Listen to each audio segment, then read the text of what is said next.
Plaquemine Parish Council, September the 28th, 2023. Meeting is called to order, and the Plaquemine Parish Council sitting as the Board of Review.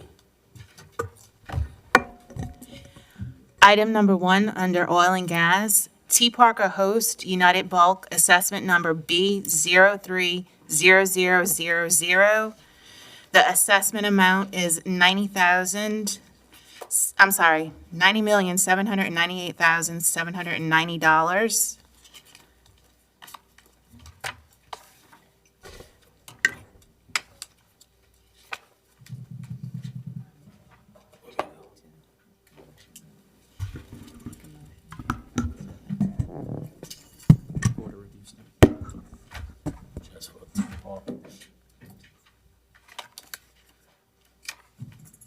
I need a motion to accept the assessment of T. Parker Host. Second. We have a motion by Motion. Mr. Konovich, seconded by Reverend Edwards. A resolution by the Plaquemines Parish Council sitting as the Board of Review, wherein the assessment as established by the Plaquemines Parish Assessor is hereby upheld and approved concerning T. Parker Host United Bulk's request for review of assessment listed below. Assessment number B03000009 in the amount of $90,798,790. 90. Is there any comments from the audience?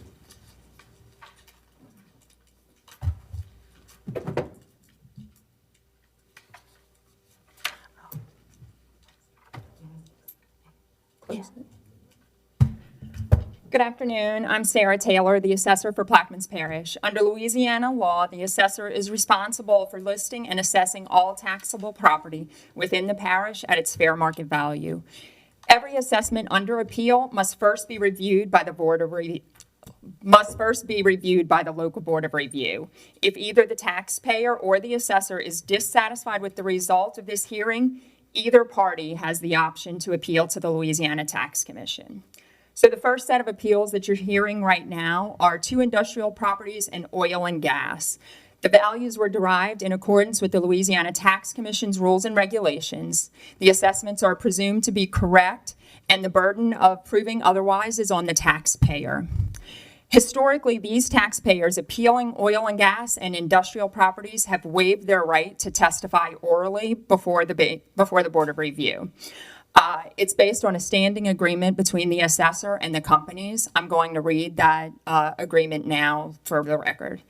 In regards to the presentation of evidence, it's the assessor's position that if a taxpayer has timely and properly followed the procedure for filing an appeal with the Board of Review in accordance with the Louisiana Revised Statutes and the Louisiana Tax Commission rules and regulations, and the taxpayer chooses to waive its opportunity to be heard orally at the Board of Review hearing, this waiver will not prejudice the taxpayer's right to appeal the Board of Review's decision to the Louisiana Tax Commission or to present evidence to the Louisiana Tax Commission.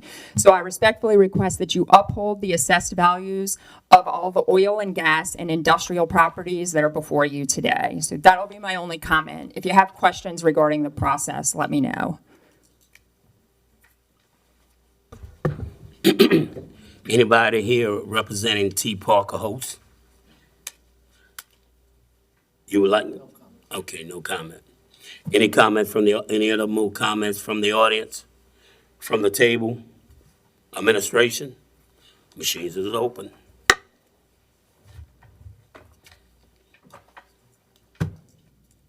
And the measure passes 8-4 and 1 abstention from District 9. Item number 2, Key Operating, assessment number C623655. I'd like to make a motion that we uphold the assessment. Seconded by Mr. Schultz. Is there any comments? Oh, yeah, I need to read that first. A resolution by the Plaquemines Parish Council sitting as the Board of Review wherein the assessment as established by the Plaquemines Parish Assessor is hereby upheld and approved concerning key operating's request for review of assessments listed below and otherwise to provide with respect thereto. Anybody here representing Key Operating? Any comments from the audience? From the table? Administration? Machine is open. And the measure passes 8-4, 1 abstention, District 9. Next item, please. Item 3 through 6 are all going to be for Southern Oil of Louisiana. The assessment numbers are as follows. Number 599424, 600510, C620035, and C771236. I make a motion that we uphold the assessment. Seconded by Mr. Newsom. Any comments from the audience? Oh, I'm sorry.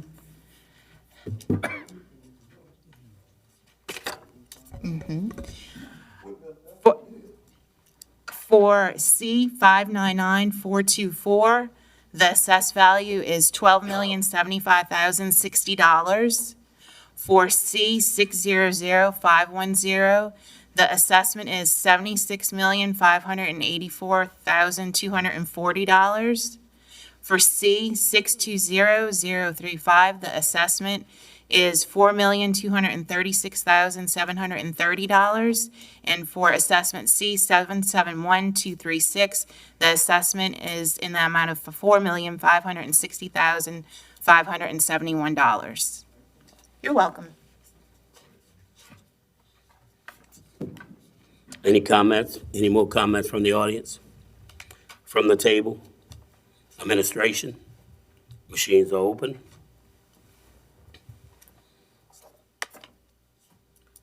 And the measure passed 8-4, 1 abstention, District 9. Next item, please.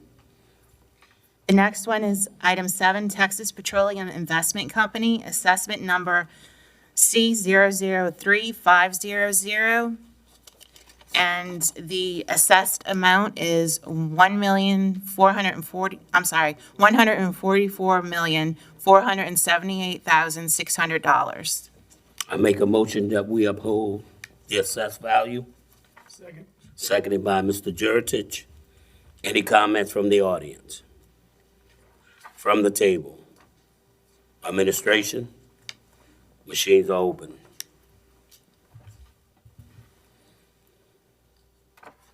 And the measure passed 8-4, 1 abstention by District 9. The next item, number 8, International Marine Terminal Assessment, number B043725, and the amount of the assessed value is $60,407,574. I make a motion that we uphold the assessed value. Second. Seconded by Reverend Edwards. Any comments from the audience? From the table? Administration? Machines are open.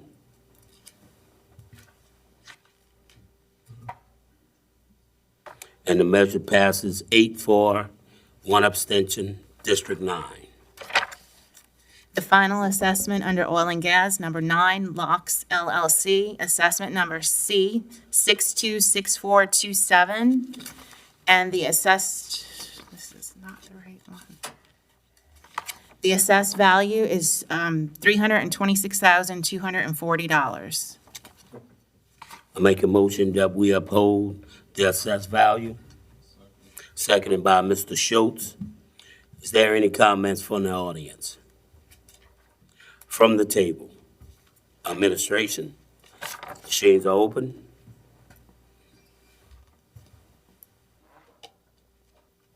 And the measure passes 8-4, 1 abstention, District 9. We'll now move to real estate. Number 1, Wilson Hildebrand, assessment number 1075300.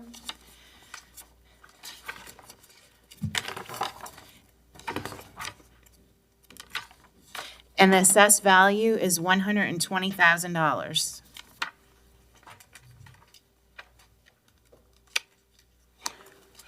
I make a motion that we uphold the assessed value, Second. seconded by Reverend Edwards. Any He's got stuff to present. okay. Any comments from the audience? Yes, please come to the podium. Please come to the podium. Afternoon, Please state your name and your address. Wilson Hildebrand, 116 Pine Street, Belchase. Okay. So this is basically about, Please speak into the mic. Pull it to you. There you go. damage to my house after Hurricane Ida. Okay, so the Board of Review is very important in this process, the appeals process. So, to find the true valuation of real estate in Plaquemines. Just last year, a family living on 13 acres of wooded land in Belchase had their assessment value lowered by $313,000 by a unanimous decision of the Board of Review. In 2021, a fishing club in East Point Lahash had their assessment lowered by $220,000 by a decision of the Board of Review. That was finalized by the Louisiana Tax Commission. Also, in 2021, a homeowner in Belchase had his assessment lowered by 25% by a decision of the Board of Review. So the Board of Review's decision is very important. My home was damaged by Hurricane Ida in August of 2021. Water entered through holes in the roof, came through the ceiling, and settled on the floor. The roof was temporarily repaired to prevent further damage. According to contractors, my roofing and flooring is beyond repair and needs replacing. It will cost $13,400 for the repairs.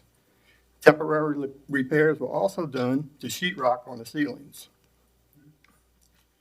Okay, so if I was to sell my house in its current condition, I would have to lower my asking price by $13,400, which is the amount I am asking you to lower the valuation.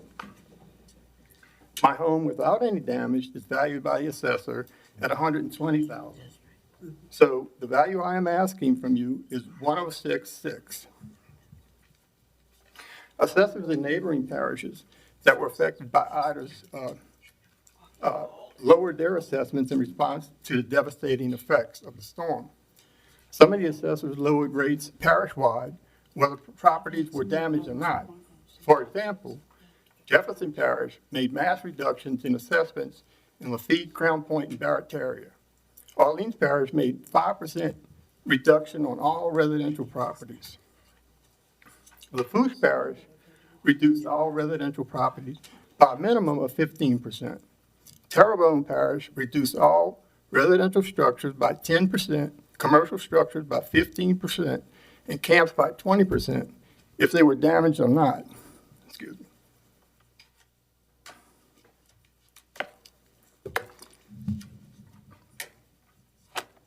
Okay. St. Charles Parish Assessor did a complete reassessment of residential and business properties parish-wide. Baltimore, Maryland, and Springfield, New Jersey assessors asked all residents and businesses to contact their local assessors for reductions related to Hurricane Ida's impact. And the list goes on. Not so in Plaquemines Parish. The assessor did not offer reductions parish-wide, even though many residents did experience much damage across the parish. In my neighborhood, the 4 houses to the south had their roofs replaced. My neighbor to the east has major damage to the roof, and countless others have temporary coverings on their roofs today. So there was widespread damage in my neighborhood, including my house. The assessor and Louisiana Tax Commission appraiser have been out to my home to document damage. Both the assessor and the appraiser refused to take pictures of the damaged roof and flooring, even though I asked them on numerous occasions to do so. The appraiser did take 3 pictures of repairs to the sheetrock ceilings throughout the property and submitted them as evidence at the LTC hearing.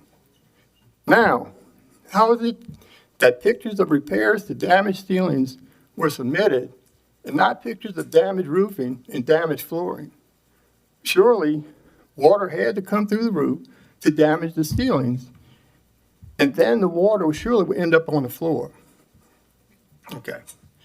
So according to Louisiana Revised Statute 47, 1978.1, the assessor must reassess damaged properties in its damaged condition as mandated by the governor, the Louisiana Tax Commission, and the state legislature, and mail the results of the reassessment for the taxpayer's review. My house was damaged by Hurricane Ida. My geographical area did sustain damage. Other properties in my neighborhood did receive reductions. Damage to my home was verified by the LTC appraiser. My home is still damaged, and I would like to ask you to value my home in its current condition at $106,600. Thanks for your time. Thank you for your comments. Is there any more comments?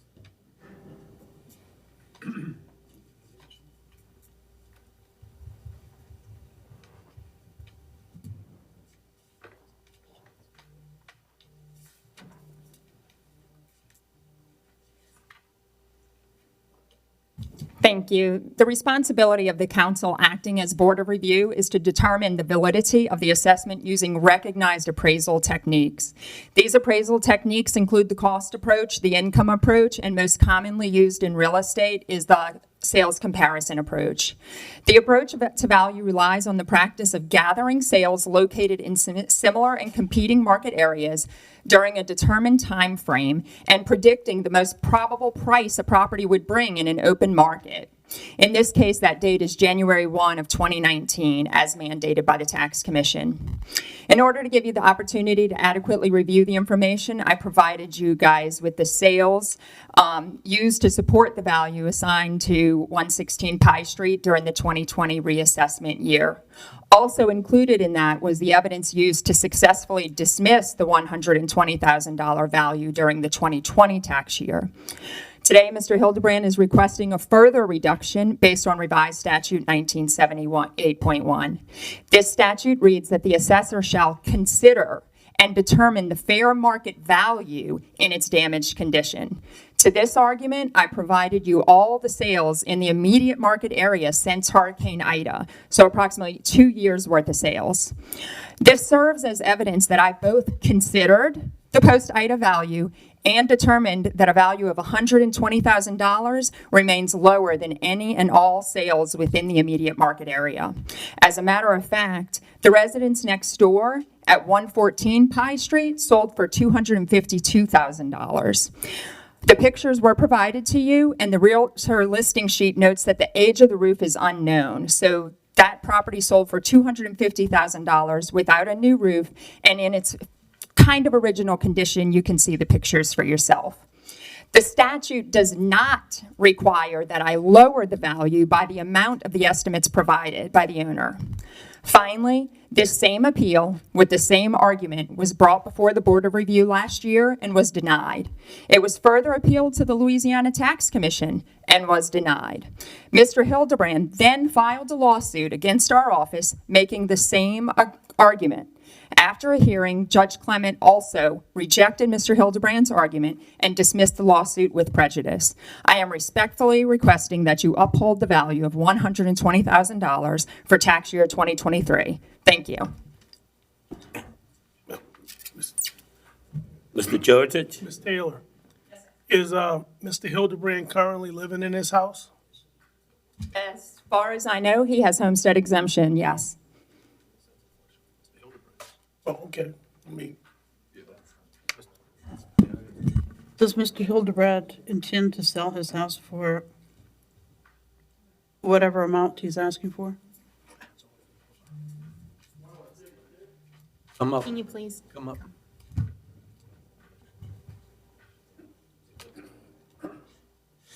Can you restate your question, Patty, because I didn't hear you?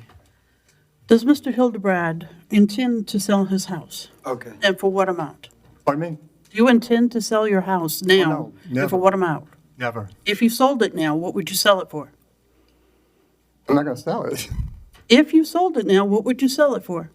I guess I'd have to have an appraisal, and Well, you should have an appraisal if you're asking for a certain amount for it right now. so I did, we actually had 6 appraisals. Well, what would you sell it for today? What is it appraised for? It's appraised at 120,000 in an undamaged condition by the LTC appraiser 6 times. Your neighborhood, it's hard to believe that it's appraised for 120 today, in today's dollars. It's not my appraisal. It came from Baton Rouge 6 times, in the last 3 years, 6 times. The Zestimate for it is $243,400. For Your house. a 980 square foot house, where'd you get 243? From the internet. That's what people look for, comps, things of that sort. Well, the internet's got plenty numbers out there, but I can tell you the foremost authority on appraisals, Okay, I was just trying to find out, if you sold your house, what would it be worth? Because I'm sure there are a Whatever lot of people someone- that would buy it for what you're saying it's valued at. whatever someone would pay for it, that's what I'd sell it for. I'll buy it for $120,000. Sold. Let's do the paperwork. It's a 980 square foot house, 55 years old. Mr. Hildebrand, Yes. Mr. Newsom? thank you, Mr. Chairman. Thank you for your report, very detailed and everything. Are you currently living in this house? I've lived there, actually, I bought that house on a courthouse. No, I didn't ask, are you currently today living there? Thank you. Yes, sir. So you said there's some repairs that they need to be done. So Yes. these repairs have not been done? No, Have you collected any insurance money? no. I dropped insurance about 7 years ago, became unaffordable, just like a lot of the people in the parish. Tell me about it. Yeah, everybody knows, and we're losing residents Thank you. because That's the only 2 questions I had. Thank you, sir. Reverend Edwards? Yes, sir. I was looking at the information and I saw where your neighbor had sold a house earlier, but nowhere in the document I found out where your insurance company or somebody came out and verified the amount of damage you said. I saw the Lowe's receipt, I saw estimate from various companies, but did you turn in anything to show where your insurance company come out and actually assess the damage for which you said? I have 3 roofing estimates. I gave. No, I know I'm a roofing estimate, but did you have like your insurance company, No, someone to sir, verify? because I didn't have insurance. I haven't had insurance on that house in 7 years. Became unaffordable. So all I'm asking for is the amount of damage from Hurricane Ida.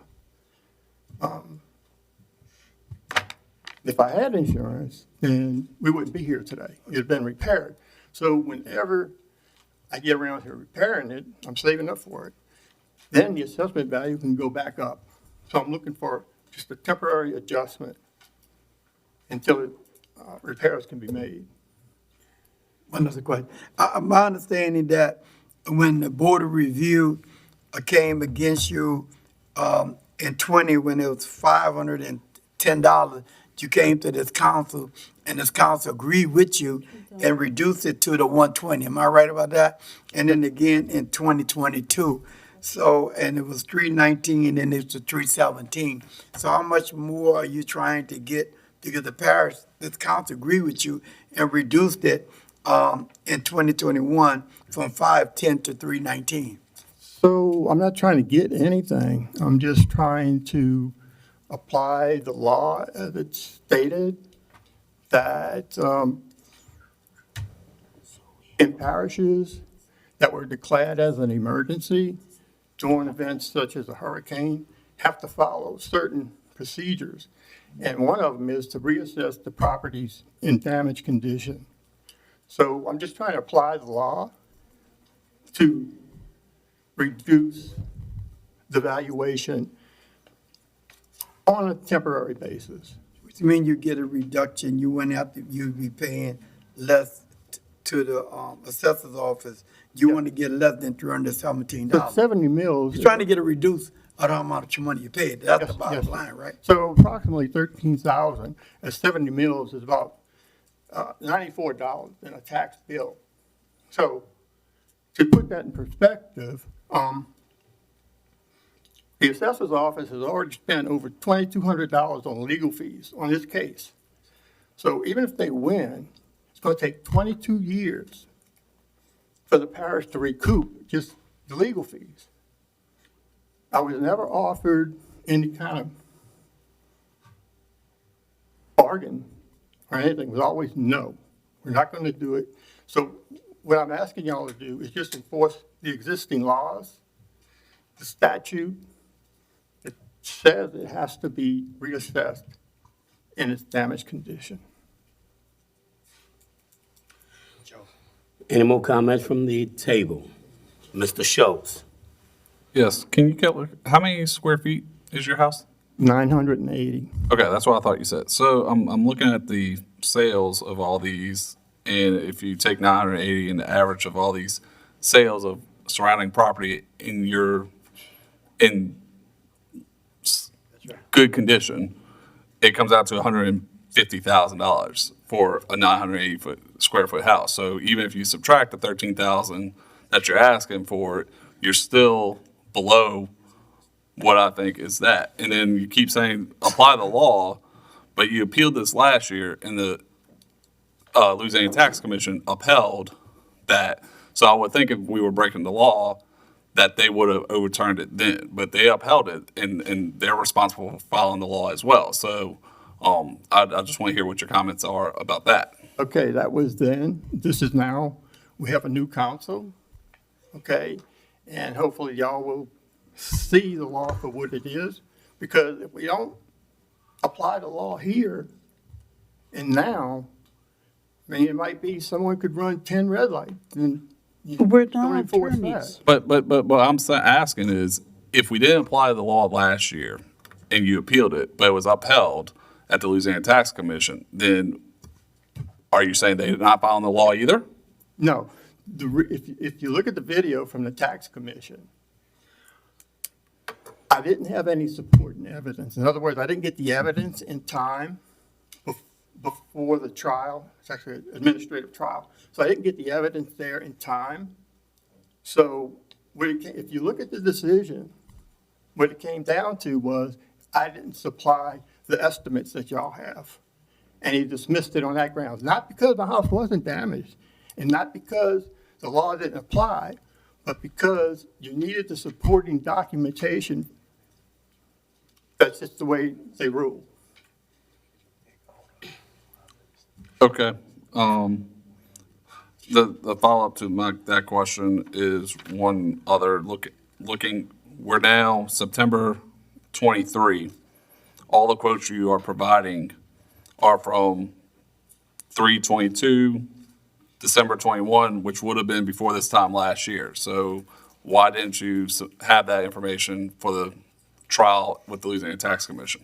Because all these quotes are before that date, would have been. Good question. Good question. I had submitted all of this information, even more than this, so I don't want to burden you guys with too much this time, but, and I supplied it to the assessor's office. Now, I figured the assessor and LTC worked really close, so I figured that they would electronically transfer that information to them.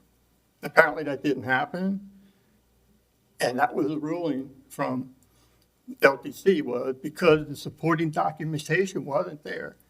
They had no choice but to rule against me. I yield. Is there any more comments from the table? Administration? Yeah, I would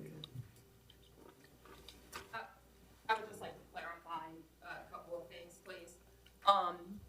First of all, the tax commission appraiser did go back out there, and that letter was provided in 2021, December. The taxpayer and the tax commission appraiser both said there was no damage. So it wasn't evident. The other thing, Reverend Edwards, just to clarify what you had said, in 2020, he appealed the value of 147. That was upheld at the Board of Review and at the Louisiana Tax Commission. At the Louisiana Tax Commission, that appraisal for 120 was done by a Louisiana Tax Commission appraiser. He's a staff appraiser. They dismissed that appraisal and upheld the assessor value. In 2021, it was appealed here at the Board of Review, and that's when it was lowered. So we did not appeal it again. So all of this information was submitted, but the fact of the matter is, those are estimates. I can get an estimate to replace my floor. It's not an inspection report. It's not a property report. There's nothing that says that that damage makes the house unlivable. So the fact is, the fair market value is still greater than $120,000 today. That's it. I know you guys know what you're doing. If I have one question for you before you go. If I didn't have insurance, and what's the process of me proving to you my damage? We would ask for pictures, we'd ask for evidence, we look at it. And still, if the damage, if the fair market value in its damaged condition is still greater, we're not gonna have to reduce it. So, but if you have termites and you provide me with a termite report and information, and that impacts what I think you would sell the house for, we would make a reduction. Thank you. Any more comments from the table? Administration? We have a motion on the floor to uphold the assessed value. We have a second. Machines are open.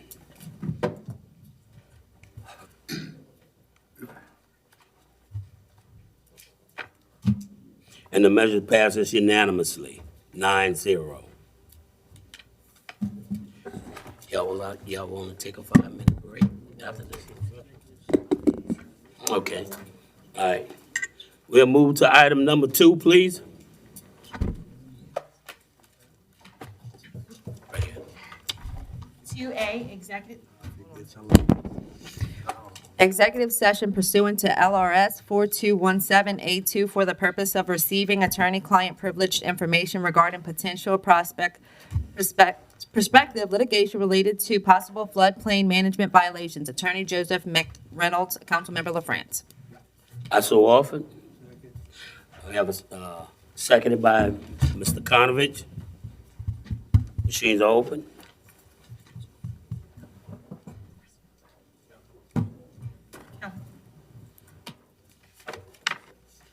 And the measure passes 9-0. We'll go into an executive session at 4:32 p.m.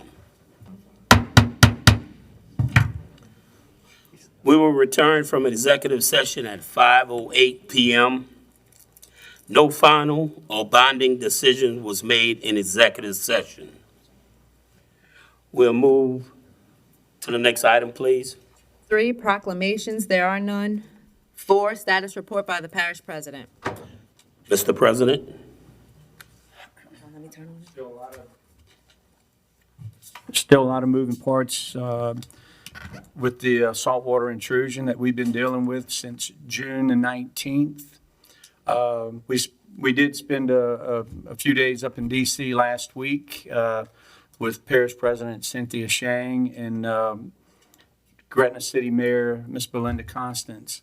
And Cynthia, President Shang, really didn't have any idea, had a clue about the saltwater intrusion. But all of a sudden, when we started calling over, looking to tie into their water facilities and all, then it started raising eyebrows. And throughout the process and during the week, the couple of days that we were up there, when we would talk to our own delegation, they were like, well, we've heard a little bit about it, but then we had to tell them just how major the problem really is and was it even at that time. And then thanks to Carlton, we were able to see a few other delegates, one from the East Coast, Mr. Booker, and Ms. Lee from the West Coast. So we were able to express our concerns about the salt water to them as well, so that in the future, if they see any kind of proclamation or declaration come across their desk, to keep us in mind. We've got a lot of moving parts. LDH Friday released the Port Sulphur, the West Point Lahash facility. So somewhere around Sunday afternoon, early Monday, we were able to start pushing water all the way to the Venice area. So right now, the West Bank is secure with good potable water. We still have a drink water.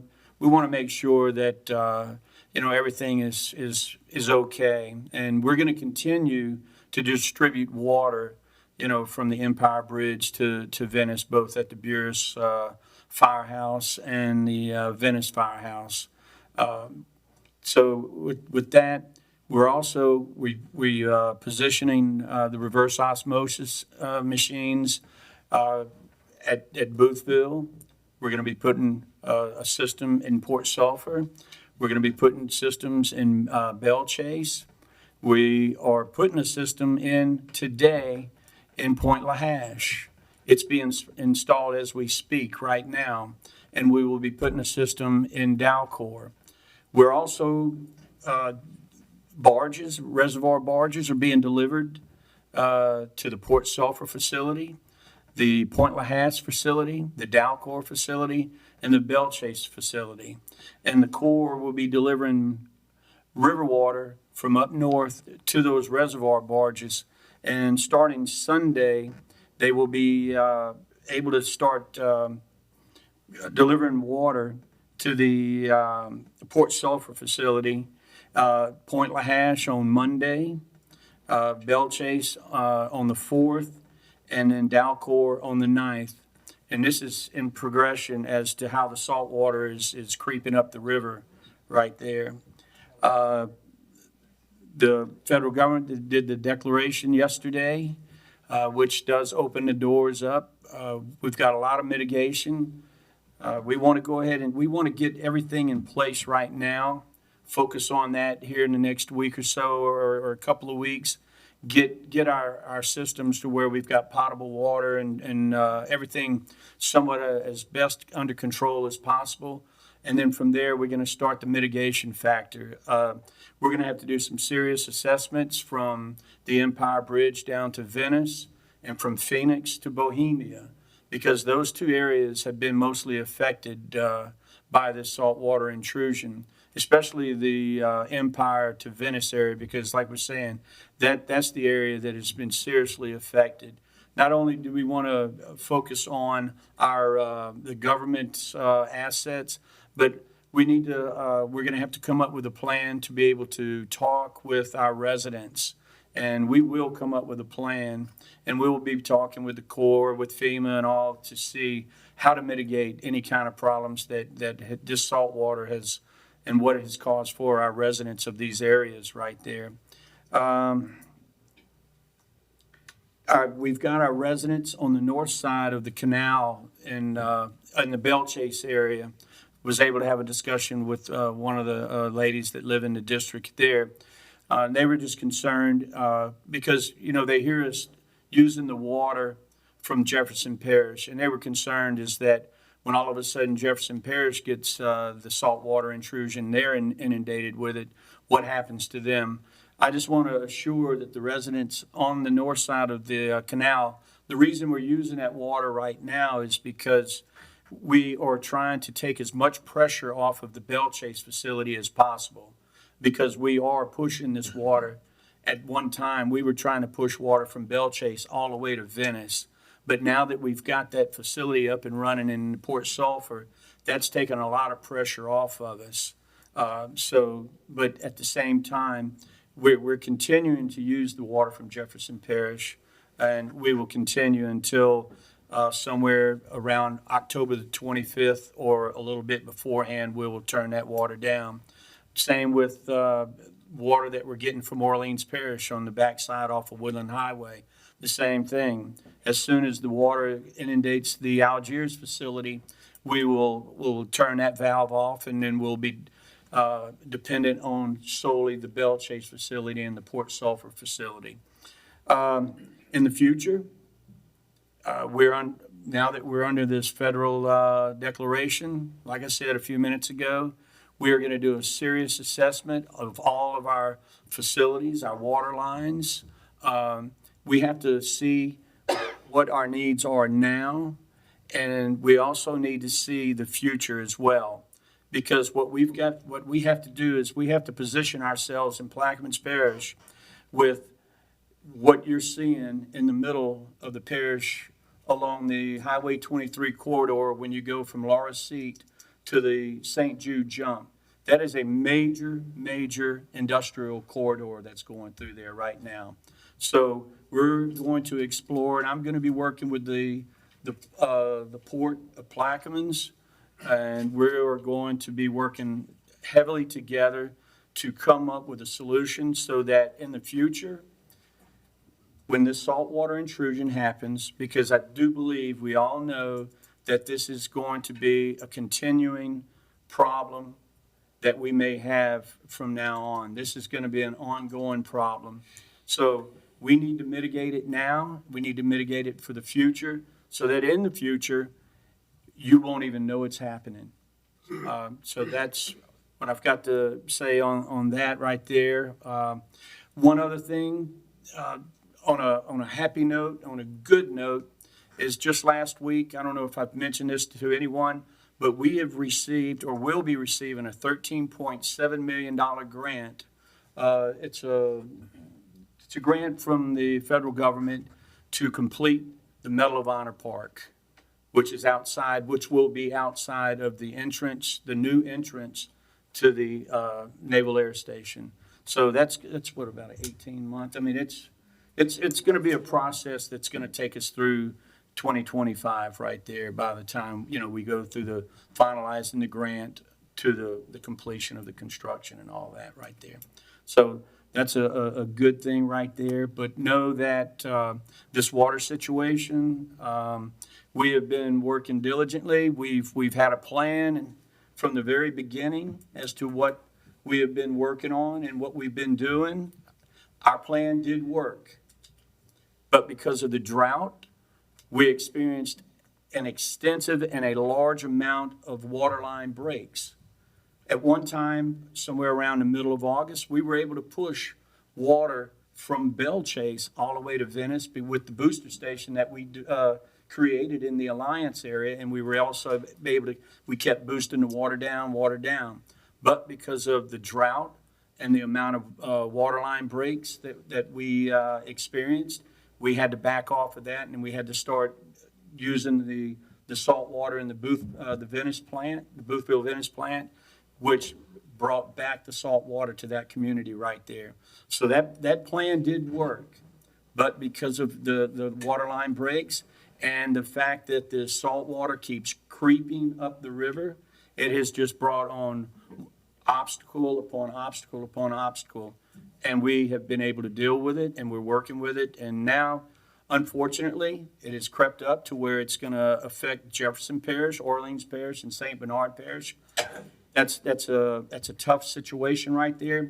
But at the same time, what that has afforded me to do is to be able to look to my right and look to my left. Now I have fellow parish presidents that are standing beside me, and which we are fortunate that we have partners in this situation now. So if there's any questions? Mr. Juritic? Yes, Mr. President, I really appreciate all that report. Couple of things. The RO for Boothville, that would be the first one coming south. That's the first one. That should be delivered tomorrow. I was gonna ask And timelines. we're thinking probably within, like the one today, that was delivered to East Point Lahash, to the Point Lahash facility.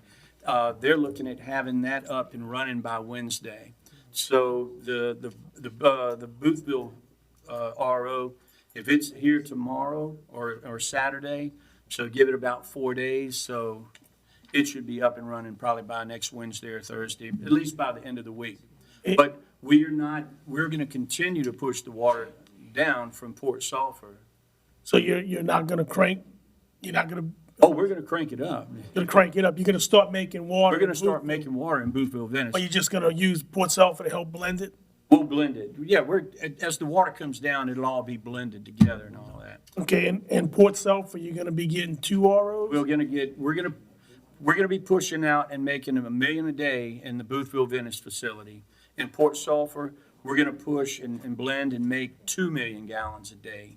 And that would require 2 ROs in Port Sulphur? That's gonna be 2 ROs. And to let you know, when you have these ROs, for the most part, these are tractor trailer loads of equipment. So what you're looking at is you've got 4 reverse osmosis machines or devices, but along with the 4 of those devices, you have 4 microfiltration systems also. So what you end up having is quite a bit of equipment sitting on the ground right there. So in Port Sulphur, you'll have 4, which will create 2 million gallons. We'll have one that can create 1 million right here in Point Lahash, but all they need to do is produce 500,000 a day over here on there. Up in Dalcourt, they produce 1 million gallons a day. Belle Chase becomes a little bit more of a challenge. Belle Chase, we're doing 5 million a day right there. And so that means 1 RO basically is 1 million gallons a day? Pretty much, yes. All right, that's all I They have. do come in different sizes. In Belle Chase, we've identified 2 ROs that can produce 2 million apiece, and then we'll use 2 others that produce a 500,000 apiece. Now, we also did a dredging project. We had to do a dredging project that started Monday or Tuesday this week in the Boothville, Venice area, because the river's it is so low that our intake valve was embedded in the mud. So that project is finished right now. So It's completed? it's completed, yeah. That's all I have. So Thank you very we're much. up and ready to go right now. Reverend Edwards? Yes, Mr. President, I really want to thank you because Robert and Morgan was talking about, say, Rev, we ordered the stuff for East Bank and y'all should be first. But I didn't know what he's talking about. But this morning to actually follow the equipment, at the Perlez water plant and knowing that we was the first to get this is really good. And just to see the whole process. But to Mitch, to your question, they told me that the capacity is 550,000 gallons is what we have here at the Perlez facility. But to have that actually put into the water system here is really great. So I just say on behalf of these banks, we really appreciate that because even though this stuff been going on 3 months, for us to be on the ground floor, and I want people at East Bank to understand, it was mean to us to have this here, because even the people I talked to are saying that, it's the first of its kind to come to this area. So we're excited that you saw our areas fit to have this for the first time in our area to relieve us. And also, one thing, because on last week, while the White District Brickway area was not included in the water declaration, thanks to Billy and yourself, we was able to get 9 pallets of water for Venture Global, and we was able to distribute that into it. And thank for Billy and the parish employee who went down to Port Sulphur, got it, brought it over, and helped distribute it from the Reverend Giles Center and the Burke Auditorium. So again, I really want to be here for these banks. Thank you for this administration, for the support that you give us in this water crisis in this early stage. And here's another thing I'd like to say is that in this mitigation aspect, the future is that one of the things that we want to do and pursue is that an upgrade in the Boothville Venice facility to upgrade it also with a built-in RO and microfiltration system. In the Boothville Venice facility, we also want to do it over here on the Point Lahash facility, upgrade those facilities, plus explore the possibility of developing a new facility somewhere in the middle of the parish, a little bit north of where they do the seal, which is at 63.8 miles. So we want to kind of bring the facility up a little bit, but also have the RO and the filter system with that as well. So that, again, as we know, this will probably happen in the future, and we'll be prepared for it.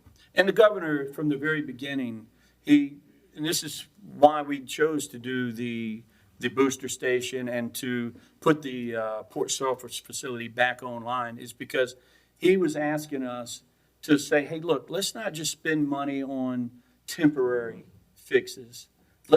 We're gonna spend this money, so let's spend the money on something that will be a permanent fix. So with the booster station, that is a permanent fix. So we were able to start a process that was already in plans. It was in the makings. So you can see it on the highway there. They will continue to work on that facility, and you will see a larger station there with a house kind of like what you see in the Oakville area right there. Mr. Champagne? Yeah, Mr. President, I was fortunate to be on the trip with you, and your briefing to our senators and congressional delegation between you and President Chang and Mayor Constant was very impactful, and it had to have an impact on this because I can see the pace of operations has increased significantly, so it was very successful. I know you said you're meeting with the federal partners, and one of the things I hope we don't lose sight on, I know right now the mission is to get potable water to our constituents, but I'm concerned for the second order effects that this is going to have. We're going to have people in low end of the parish particularly who are going to have their appliances, their dishwashers, hot water heaters, wash machines are going to be ruined because of the salt water. So we need to look at some kind of mitigation to relieve the long-term damage. That is part of the mitigation. That's what I'm saying. We are going to come up with a plan to do that as well. Not only our government assets, but we are going to be getting with the residents as well to see what kind of programs we can find, create, because this is probably a first time, something like that. And you and I spoke to this, so I know it was on your mind. I just want to make sure that the public knew that the administration is looking at that, and it's something we are considering. I yield. Mr. Konovich? Yes, I appreciate all the work getting done. The firehouse, can we get them a little help? Because Boothville is putting pallets of water out in the front, and Yeah, I know. I nobody's saw that. watching it. I saw that yesterday, And, There's a truckload leaving the parking lot too. yes, and they've caught some with 20 cases of water. I'll tell you, Mark, we have exhausted and a lot of volunteer help, but we'll continue to ask for And volunteers. the firemen are doing a great job. no, you know. look, I mean, They our have their own firemen- jobs to do too. They are, so, but Then- we'll do whatever we, I was gonna ask, the way we do business in the parish, have we changed it? as far as volunteers, No, as far as I get a complaint, I either call one of the directors or you, or put in a work request. I think you can call us, man, call, Well, I know, starting with the water, I started calling Robert Morgan yeah. May 8th. And a constituent came to me the other day, said, I'm not going to meetings in your office and I'm not doing anything. I said, it's not my job Yeah. to go do your job. I called in, I alerted it to what was going on. And if I gotta start meeting, we're gonna have a set-up meeting Tuesday at 4 o'clock at Fort Jackson while I'm cutting grass. Yeah. I got some extra weed eaters. So what are you asking? Well, we haven't For me to come changed the help way weed we do eat? business. I'm sorry? We haven't changed the way we do business. I'm gonna tell you, I still Mr. call Hobble, or make you see a, this right here? This is 311 right here. I'm just This is the making best sure 311 I system. could either call or send in Yeah. a work request Yeah. and I don't have to show up at your office every day. No, you don't. You can make the phone call. Look, Billy and Jeff and any one of us. Well, I just wanted to make sure about that. Yeah. Thank you. I mean, you got Mr. Morgan's phone number. I'll I'm call not him. one I that's talk to restricting Robert you every from day. calling any one of us. Yeah. Thank you. Mr. Newsom? Thank you, Mr. Chairman. Just these RO units we got through these stations, who's gonna operate them? They come with the operators, because we don't, they've got the expertise on it, and if something should go down or happen, we want it's turnkey. Mr. President, I'd like to thank you and your administration and also Infomark. I know they have been working tirelessly ever since this happened several months ago. And it's a breath of fresh air knowing that the Post Sulphur Water Plant has been up and running. Thank God for that. We've been asking for that over a year. But also I want the public to know that when we was in Washington, that when we spoke about the saltwater intrusion, that's one problem about the salt water coming up. But another problem that we had spoke about was all the outlets that we have. And President Hinckley, he had spoke about, when we spoke to a senator, he spoke about Trenas. Well, when he said Trenas, they looked at me and thought that was a French dessert or something. But after we explained to them that we have too many outlets, that's causing it's easier for the salt water to come through. But also, I want everyone to know that when we met with our delegation and senators, we also spoke about the insurance risk 2.0. We also spoke about the dumping of foreign shrimp into our country, and that they have been dumping 2 to 3 times as much as we consume. And so we had asked about help on that situation. We also spoke about the $50 million that we had lost for the Point Celeste pumping station. And even though that we have one of the largest construction site in the world right now with Venture Global. But we have spoke on numerous things. So I just wanted to let y'all know that when we was up there, we was walking and talking. There's a lot of walking and talking going on. And another aspect of the mitigation process is all of the trenasses and crevasses and all of the openings in the river, because we feel that contributes to the volume of waters that are flowing down the river. We are losing somewhere between 45 to 50% of the river's flow from all of those openings right there. So we've started the process, and we've started this week. We've sent letters. I know I've been in communications with President McGinnis of St. Bernard Parish. We have sent letters to the Corps requesting and starting the permit process to close Mardi Gras Pass down. And I don't want to do a closing as an experiment. I want to close it. I want to bring it back to the way it was in 1969 when they first built it, when you could control the fresh water that would go through that system right there. They would open it up to level out this. I don't know how that works, but Mr. Jurisic does, but just to control the salinity in the water right there. And there's many, many other openings. You know, you might have 4 or 5 major ones, but we can count up to almost 20 openings as you go up and down the river. And we really want to mitigate all of that and get a better control of the river so that this will possibly slow this type of situation that we're in right now. And I also would like to thank Ms. Carter, because when we spoke to the delegation, we was able to give them some maps so they could see exactly what we was talking about. And there's roughly 25 plus gaps from the Dennis Jump north to Mardi Gras Pass. And one, Neptune Pass, I believe they've started rocking it. And it was literally, and this is what's going to happen if you don't control these openings. It's affecting the shipping industry. So as the ships are being brought down the river, the ships are having to navigate through it and around it because it is starting to pull. It'll pull the ships through those openings right there. So. Any more comments? Okay, we'll.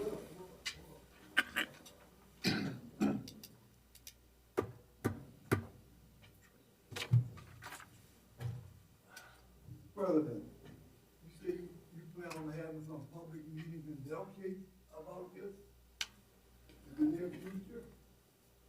No, I didn't mention that, but we can. I thought I heard you say Yeah, that. yeah. I think the people, we need some kind of awareness. Mr. Henry, I got to work through this situation right now, man.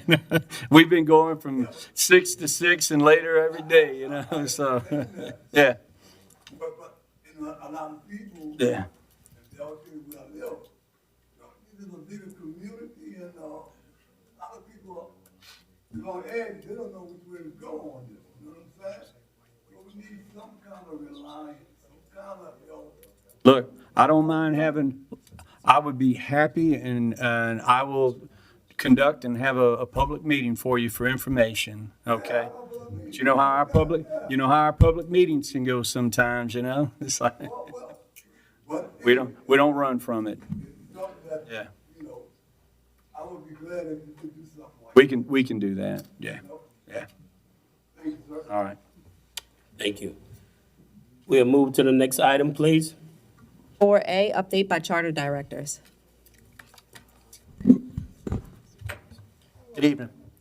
Old business, I mean, we still communicate pretty regularly. We don't have any gaps in communication between council and operations for sure. If you have anything that's pending, it's either in the planning stages, it's being done now, or it's already been completed. New business, the only real new business I have is, it's really East Bank related. It's water distribution sites. Hopefully, the one that we have up and running now, you won't even need it that long here on the East Bank. Under the direction of the parish president and a lot of help with Councilman Edwards, we identified 2 locations over here on the East Bank. One's up at Braithwaite Park. One is down here at the Davant Community Center. The Davant Community Center distribution site is up and running. We've passed out a good bit over 3,000 cases of water in just the last few days since Saturday. So there's obviously a need for it. People are coming to pick up the water. It's ran extremely smooth, no issues at all. People drive right in, pull up, they're handed the water, and they drive out. Braithwaite is set up, ready to go. It's not a current distribution center. Hopefully, we won't even need it. But if we do need it, it is there, ready to go. It'll be manned. The operation hours on those are Monday through Friday, 8 to 5. If you know of someone that has special circumstances and they're sit-ins, they can't get out, they don't have transportation, call us, we'll make any arrangements we can to make sure you're taken care of. No one will be out of water if they need water. And that's all I have.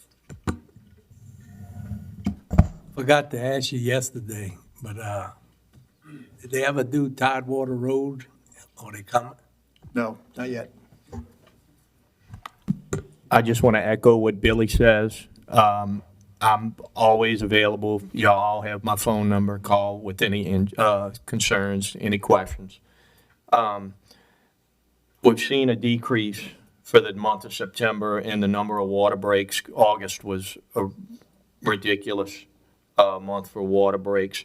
So far this month, we've had 18 main breaks. Hopefully at this point, the weak points in the system have identified themselves and they've been repaired. Hopefully that's a trend we see through this drought. Again, if y'all have any concerns, y'all know how to reach me or Billy. Thank you. Did we pass out any water at Port Sulphur YMCA today? Yes. That's Brenda. Brenda Hines handled that. That was a private donation. Okay, thank you. Mr. Helmer? Oh, sorry. Good afternoon. We had an update on the CPRA. We hosted a meeting in September.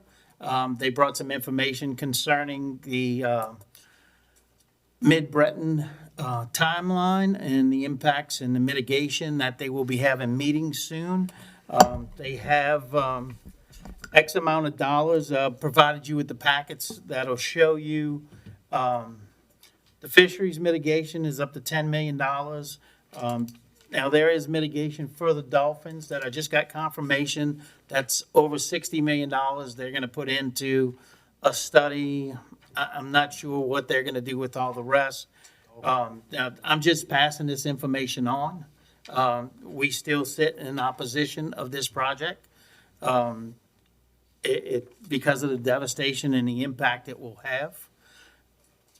So moving, if you look at the cores update, it'll show you some of the information about the recent part of Neptune Pass and what it's doing.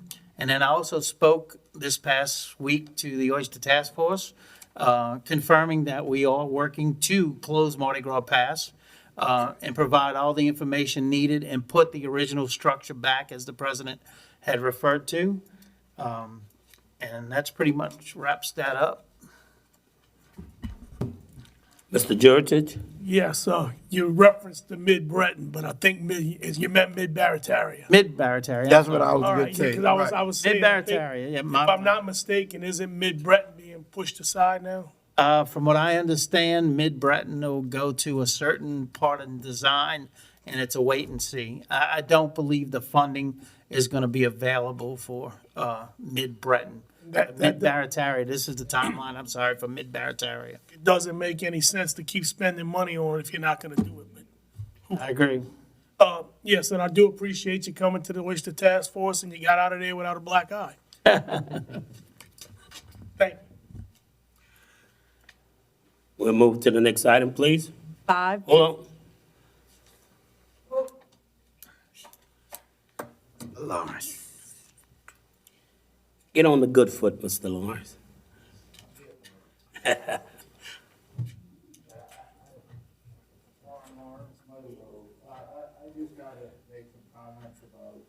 Pull the mic closer to you so we can hear you. CPRA meeting at the Belchase Auditorium and the absurdity of what took place there. If you have a chance, I wish you would look at that meeting. And we talk about common sense. There's no common sense applied. What's going on? You know, and I think Mr. Juris was there, and he spoke, I spoke, and, you know, you're talking about finding out that mitigation has been derived and established already for dolphins at $60 million. One of the commissioners asked to define, well, what does that $60 million cover for? They had no answer. I tried to offer one, $60 million. 60 dolphins die, $1 million a dolphin. That's what it's going to be. But we're looking at the other picture, that the ridiculous figure they came up for the fishermen. Can you believe $10 million for the fishermen? $60 million for the dolphins? I'm going to ask one thing, is that they would come here before this council and give an update on this mitigation. They did not touch the human beings involved with mitigation. I've been dealing with this for over 8 years now. They met at my house when they first came in with this stupid-ass diversion, excuse my French, but they came in and said they were putting a diversion. I asked what effect it would have on the homes in Myrtle Grove. 0. I asked for the flood study on it. I says, where is it? They didn't do one. When they done it, they said, well, you have a problem. You'll be all right upstairs, you just can't get to your house. And we have not had one iota of what the mitigation's gonna be. At that meeting, I was told by Mr. Brad Barth, we will find out about our mitigation after it's complete, but before they operate it. You heard that? They will complete the plan, build it, but won't operate it until they decide how to mitigate to the human beings. I think you should ask them to come before you and give us a better timeline. I don't know if you have this report from that CPRA study. So much of this is affecting not only the diversion, so much is affecting Plaquemine Parish. It's not even funny. And to come in and treat human beings is ridiculous. I know, you know, I just say that They have to have plans on what they're gonna do to us. We have not received one solid thing, and it tells you the community mitigation for Myrtle Grove, Wood Park, Lake Hermitage, Suzie Bayou, Grand Bayou, and Happy Jack. Not one report on what the mitigation's gonna be. And here we are, people trying to sell a house, don't know where to go, panicking, and we can't get a meeting. They refuse to come back and meet us anymore and tell us, you have to have a plan. Private industry could never do this. Build something and mitigate it later. You build a house into wetlands, you pay for mitigations before you build. They don't do it ass backwards. But I just ask for your help as a council, if you would ask them to come before you and give a timeline, a true timeline. Don't tell me we're gonna find out after it's built. That's how you treat the parish. And the other thing I'd say, and y'all were talking about it, common sense says, how many openings you said they had in the river? Then you wanna put the biggest diversion they've ever had upriver. What's gonna happen to the salt water then? They were asked that question at that CPR meeting. No answer. No answer to it, but they're going ahead and do it. You think you have problems this year? What if that thing would have been working? Will it be worse? That's where we gotta start looking, and just an old man giving you his thoughts. Thank you. Thank you. Thank you very much. I will let you know, Mr. Lawrence, we did bring that up to the delegation in Washington.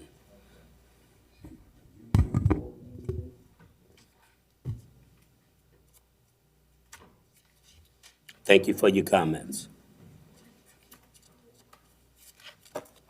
We'll move to the next item, please. 5, bids and advertisements. 5A, a resolution authorizing the acceptance of bids for the disposal of scrap metal for a period of 2 years. Councilmember LaFrance. I so offered. Seconded by Mr. Jeritage. Any comments from the audience? Table, administration, machines is open. And the measure passes unanimously, 9-0. A resolution authorizing the acceptance of bids for furnishing bulk diesel fuel for a period of 1 year for parish-wide use. Councilmember LaFrance. I so offered. Seconded by Ms. McCarty. Any comments from the audience? From the table, administration, machines are open.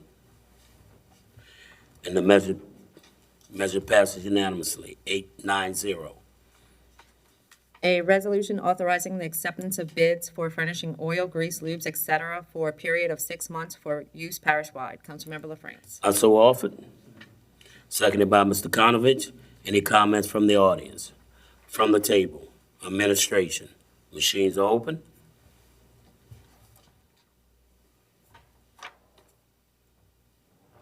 And the measure passes unanimously, 9-0.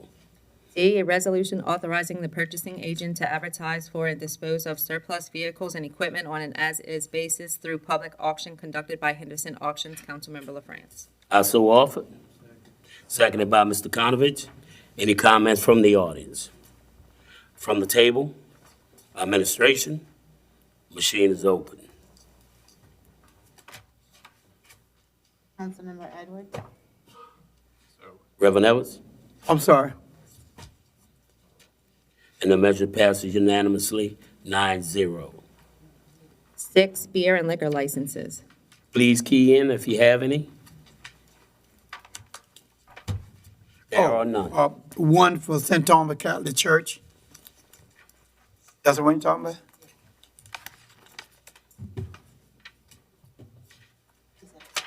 The special event. You need to. You need to read it, Reverend Evans.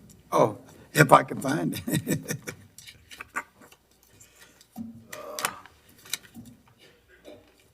I don't know where I set it at. Let me. She just gifted it to me, so. You have a copy of it? Can you pass and let me look for it? Okay, we'll move to the next item. 7, building Give permits. it to me separate. 7A, construction permits. 7B, Thomas Fauché New Camp in a floodplain zoning district, parcel 1364100, Grand Bayou, Port Sulphur, Louisiana. Councilmember LaFrance. I so offered. Seconded by Mr. Jurich. Any comments from the audience? From the table? Administration? Machine is open.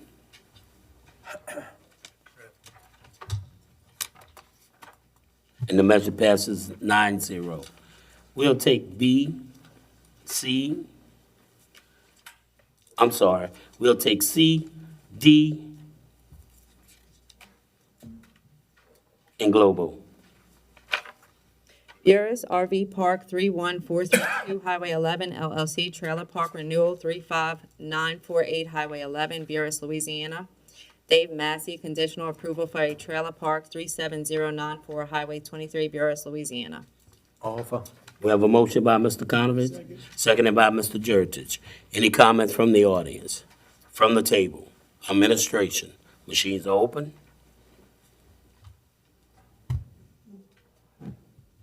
And the measure passes 9-0.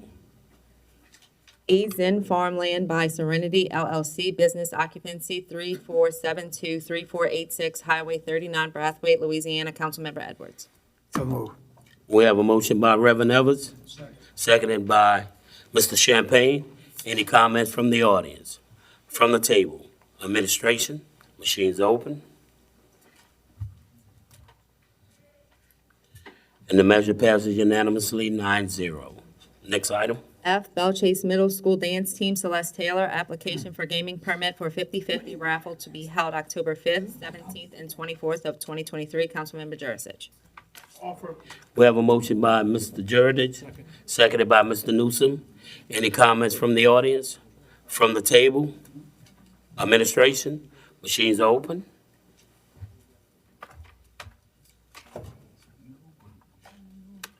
Reverend Edwards? I'm sorry. And the measure passes unanimously, 9-0.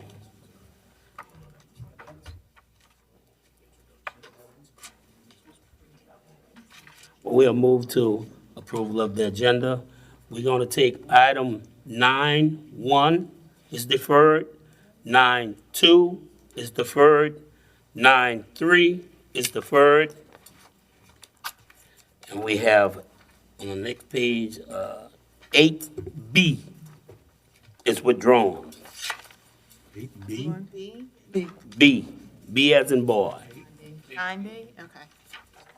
And that's what? That's withdrawn? That's a two-one. Councilmember Edwards, it's for the Fall Festival for St. Thomas. I found it. Oh, okay. I got it. St. Thomas Catholic Church. The date of the event is October the 21st at noon to 6 p.m. Anything else you need? Okay. You want to offer it? Would you like to offer it? Yes. We have a motion by Reverend Evans, Second. seconded by Mr. Schultz. Any comments from the audience? From the table? Administration? Machines are open. Councilman. Reverend Edwards? And the measure passes unanimously, 9-0. Next item. 8, introduction of ordinances and resolutions. The following are on behalf of Councilmember LaFrance, a resolution authorizing the parish president to investigate property options for the location of a water treatment plant in or near Naomi, Louisiana, and otherwise to provide with respect thereto. A resolution authorizing the issuance and sale of $12 million of revenue bonds, DNR projects of the parish of Plaquemine, state of Louisiana, and providing for other matters in connection therewith. A resolution authorizing and directing the parish president or his designee the authority to execute, perfect, and enforce any and all documents required for the Office of Community Development Resilient Communities Infrastructure Program, and otherwise to provide with respect thereto. An ordinance to amend the 2023 general fund operating expenditure budget, legal services, general department, and otherwise to provide with respect thereto. An ordinance to amend the 5-year capital improvements plan, Joint Emergency Coordination Center project, and the Basin 2 Sea Level Rise Mitigation and Resilience Improvement Project, and otherwise to provide with respect thereto. This one is for Councilmember Kodnovich, an ordinance to enact Section 2-31, Division 1, Article 3, Chapter 2 of the Plaquemines Parish Code of Ordinances, providing for the random drug testing of parish elected officials and unclassified employees, and otherwise to provide with respect thereto. This is for Councilmember Newsom, an ordinance to amend the 5-year capital improvements plans, Oakville to La Receipt back levy project, and otherwise to provide with respect thereto. For Councilmember Gooey, an ordinance to repeal ordinance number 90-77 to prohibit the parking of vehicles on the Belchase Road and Fort Jackson Street in the Belchase area, and otherwise to provide with respect thereto. Councilmember Schultz, an ordinance to rescind, annul, and set aside ordinance number 09266, adopted on October 22nd, 2009, and otherwise to provide with respect thereto. For Councilmember Champagne, a resolution authorizing the parish president on behalf of the Plaquemines Parish Council to certify to the Louisiana Department of Transportation and Development that the Plaquemines Parish government has complied with all FHWA/DOTD requirements in 2023 relative to bridges located in the parish under the Plaquemines Parish government jurisdiction. The last one is for Councilmember Edwards, an ordinance to rescind, annul, and set aside ordinance number 23-52, adopted on April 27, 2023, and number 2372, adopted on May 25th, 2023, and otherwise to provide with respect thereto. That's it. 9, ordinances and resolutions on second reading and final passage. 9A1, 9A2, and 9A3 will be deferred.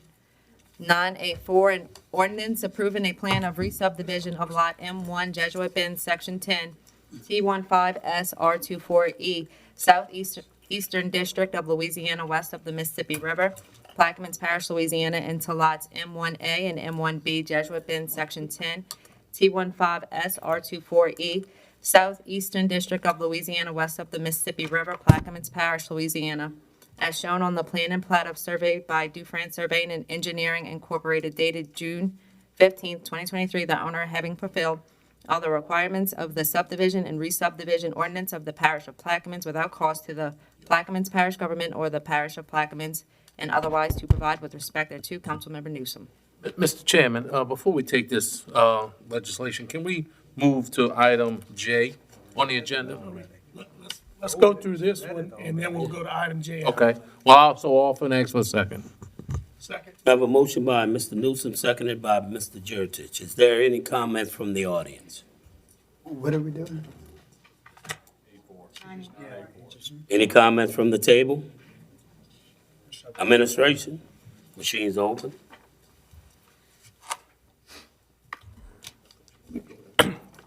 Now, if we can go ahead and move to, The measure passes unanimously, 9-0. can we go ahead and move to 9J? I'd like to move to 9J. An ordinance authorizing the parish president to do all things necessary and proper to negotiate and settle Louisiana Fruit Company versus Plaquemines Parish government, authorizing the parish president to sign any written instrument accepting Coast Guard Road as a public road, provided conditions are met, and otherwise to provide with respect thereto. Councilmember Kodnovich. Offer. You took a while there. Yep. We have a motion by Mr. Conovich, seconded by Mr. Jurtich. Any comments from the audience? From the table? Administration? Machines open. Hallelujah. And the measure passes 8-4, 1 against.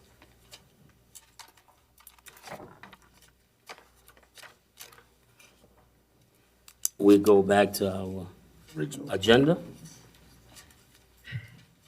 An ordinance approving a plan of re-subdivision of Lot 8A Belchase Plantation, Section B, Belchase, Plaquemines Parish, Louisiana, into lots 8B, 8D, 8E, 8F, and 9E. And dedication of a 10-foot water servitude and 25-foot servitudes for ingress and egress and utilities, Belchase Plantation, Section B, Belchase, Plaquemines Parish, Louisiana, as shown on the plan and plat of survey by Dufresne Surveying Incorporated, dated February 11, 2021, and revised July 13, 2023, the owner having fulfilled all the requirements of the subdivision and re-subdivision ordinance of the parish of Plaquemines without cost to the Plaquemines Parish Government or the parish of Plaquemines, and otherwise to provide with respect thereto. Councilmember Champagne. I offer. We have a motion by Mr. Champagne, Second. seconded by Reverend Edwards. Any comments from the audience? From the table? Administration, Mr. Champagne. Yeah, simply this is the property owner wants to divide Lot A into, on Main Street next to the Park River Woods into 5 lots. He's met all the requirements, and I recommend approval. I yield. Administration, machines are open.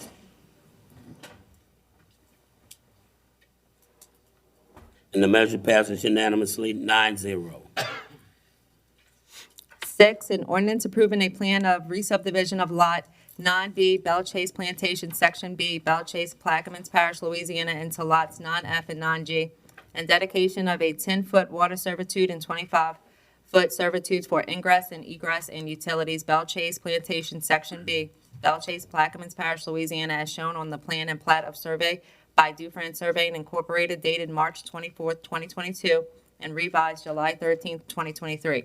The owner having fulfilled all the requirements of the subdivision and re-subdivision ordinance of the parish of Plaquemines without cost to the Plaquemines Parish Government or the parish of Plaquemines, and otherwise to provide with respect thereto. Councilmember Champagne. I offer. We have a motion by Mr. Champagne, Second. seconded by Reverend Edwards. Any comments from the audience? From the table? Administration, machines are open.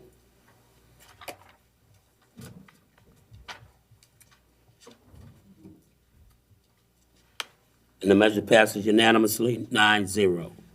7, an ordinance approving a plan of re-subdivision of the property of Casey Almonte, Plaquemines Parish, Louisiana, as shown on the map, re-subdivision lots 191 and 192 into 191A, the Parks of Plaquemines, Phase 3D, certified by Clint M. Semino, dated March 22nd, 2023, the owner having fulfilled all the requirements of the subdivision and re-subdivision ordinance of the parish of Plaquemines without cost to the Plaquemines Parish Government or the parish of Plaquemines, and otherwise to provide with respect thereto. Councilmember Champagne.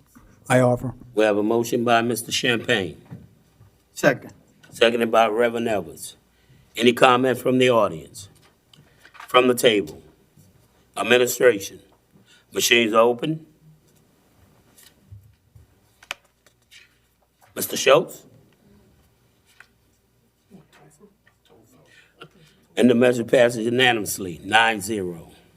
8, an ordinance approving a plan of re-subdivision Pedro Alcade and Bradley Gramillion, map of re-subdivision of Scarsdale Plantation, lots 2C1 and 2B2 into lots 2C1A and 2B2A, Brathwaite, Plaquemines Parish, Louisiana, as shown on the plan and plat of survey by Eugene Lorenz, KLS Group Incorporated, dated May 30th, 2023, the owner having fulfilled all of the requirements of the subdivision and re-subdivision ordinance of the parish of Plaquemines without cost to the Plaquemines Parish Government or the parish of Plaquemines, and otherwise to provide with respect thereto. Councilmember Edwards. Offer. We have a motion by Reverend Edwards, seconded by Mr. Champagne. Any comment from the audience? From the table? Administration, machines are open.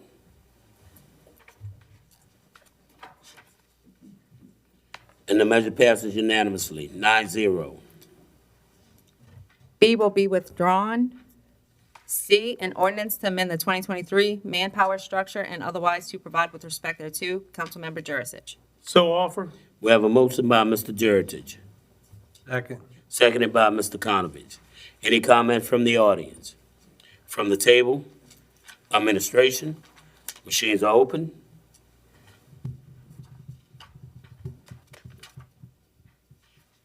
And the measure passes unanimously, 9-0. D, an ordinance to amend the five-year capital improvements plan relocation Port Sulphur 20-inch water main project and otherwise to provide with respect thereto. Councilmember LaFrance. We gonna defer it, well, let's talk about our offer for discussion. We have seconded by Mr. Konovich. I spoke to Ken Dugas today. His projected cost is $5.4 million.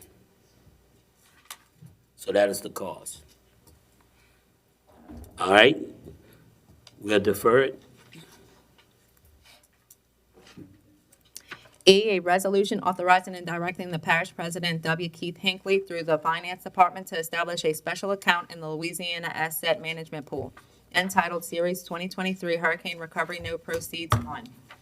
Authorizing and directing the parish president, W. Keith Hinckley, through the Finance Department to establish a special account in the Louisiana Asset Management Pool entitled Series 2023 Hurricane Recovery Note Sinking Fund, and otherwise to provide with respect thereto. Councilmember LaFrance. I so offer. Seconded by Mr. Konovich. Any comment from the audience? From the table? Administration? Machines open. And the measure passes unanimously, 9-0. F, an ordinance to amend the 2023 operating expenditure budget, various funds, various departments, various line items for changes in personal service costs and otherwise to provide with respect thereto. Councilmember LaFrance, and this has changes. What are the changes? Could you Yes. do the changes? Sure. First off, on line 19, we're entering the date of September 20th, 2023. And then we are removing lines 22 through 44.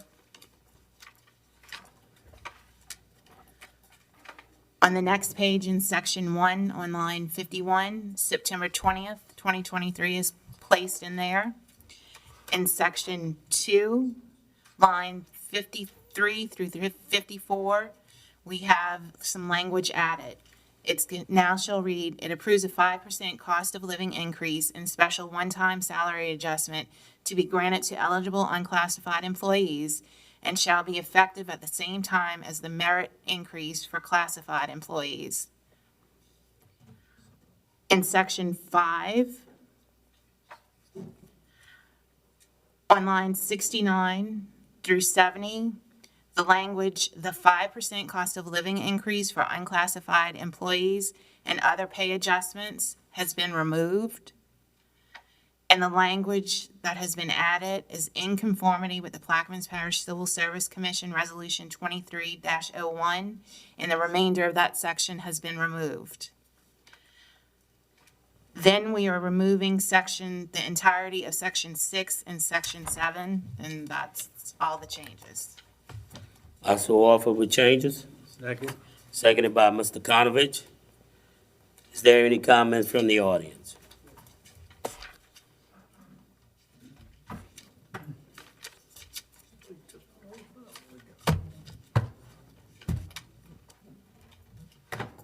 Thank you, Mr. Chairman. Charles Balley, District Attorney, Plaquemines Parish, and lives in Belchase.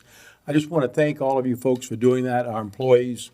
Definitely, believe me, I mean, I know y'all talk with them too on a daily basis, and I, of course, certainly do, and I know my office and the judge's office and all. They thank everyone because it's been getting tough on some of them.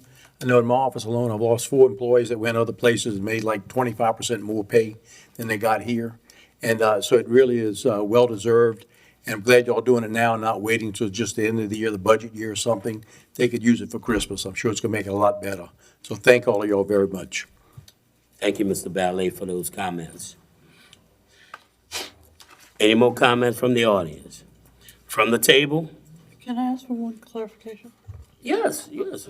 So you said that we're removing the 5% increase for unclassified people? No. Okay, I misunderstood. Thank you. Okay. Any more comments from the table? Administration? Machines are open.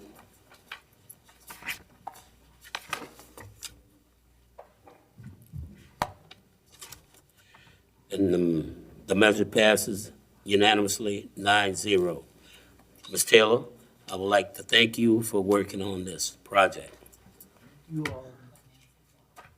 the I'm sorry. And I want to. And the finance department. Well, I know when I came to the council meeting, I always ask you, you know. Thank you, guys. We really appreciate that. The employees are going to really, this means a lot right here. This is well-deserved, and can be life-changing for them right now. So it gives us an opportunity where we'll be able to, maybe our employment rate will go up here in Plaquemines Parish here. So thank you. All right, thank you. G, an ordinance to amend the 2023 Public Health Fund revenue and operating expenditure budgets, ambulances, general department, and otherwise to provide with respect thereto. Councilmember LaFrance. So offered. Seconded by Mr. Conovich. Any comment from the audience? From the table? Administration? Machines are open.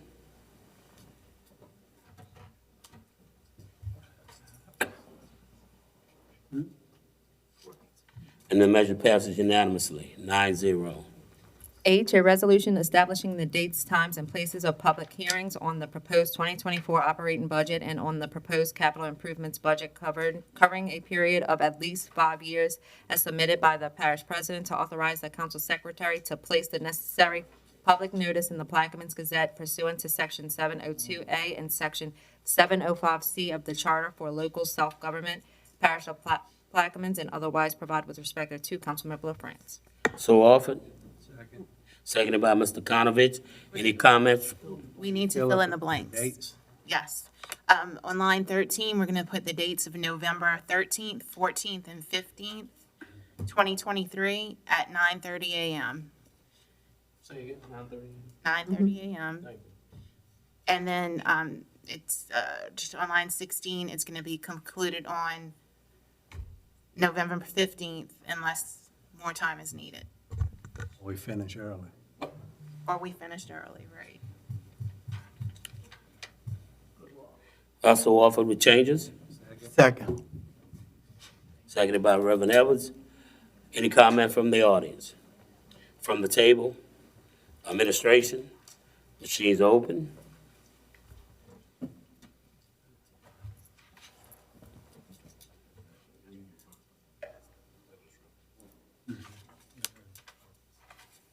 The results not showing. Okay, and the measure passes unanimously, 9-0. I, a resolution to provide employees group insurance coverages consistent. That's deferred. I will be deferred. K, an ordinance to amend the 5-year capital improvements plan, playground, equipment, Jesuit Bend Park project, and otherwise to provide with respect thereto. Councilmember Jurisic. So offer. We have a motion by Mr. Jurdich. Second. Seconded by Mr. Newsom. Any comment from the audience?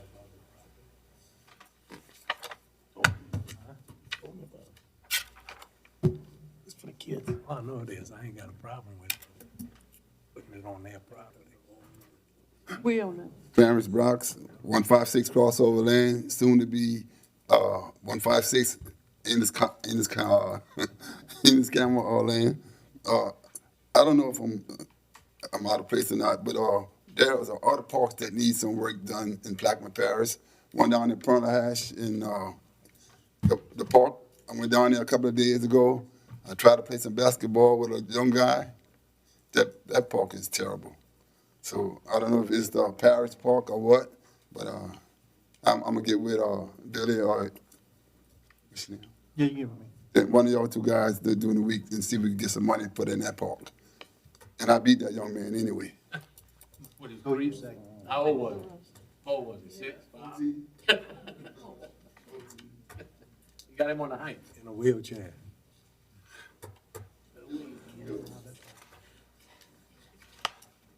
Mr. Jurdich? Yeah, I just wanted to explain, this park has no equipment at all for the children.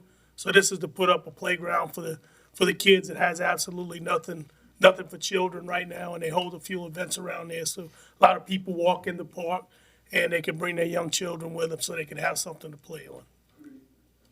Ms. McCarty? I just wanted to ask who owns the park. I'm just curious. Didn't we sign an agreement with the Perez's? Was that?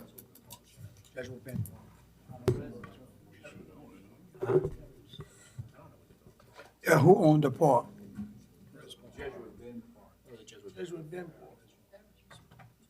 Yeah, the parish owns it. Okay, that's what I thought. I thought it was theirs. They own part of it. I don't know, Mr. Dunn. There is a provision in the donation that requires that the park still honor historic Louisianians and U.S. citizens as part of its thing, or it would revert back to them.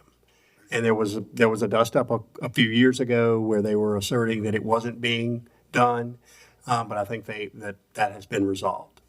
Can you They actually own it. Can you explain it, the part, I'm confused, that it honored Louisiana citizen, Yeah. what they gotta do with the park? And I can pull up that, there was a provision in and actually it was the original donation that they made to a foundation, which then the Perez's. Okay, Then to a foundation, and then ultimately that came to the parish with that same restriction, because it was in the original donation, that the park be used to honor historic persons from Louisiana and the country.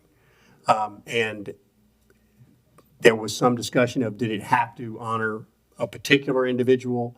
That's not what the language in the donation says.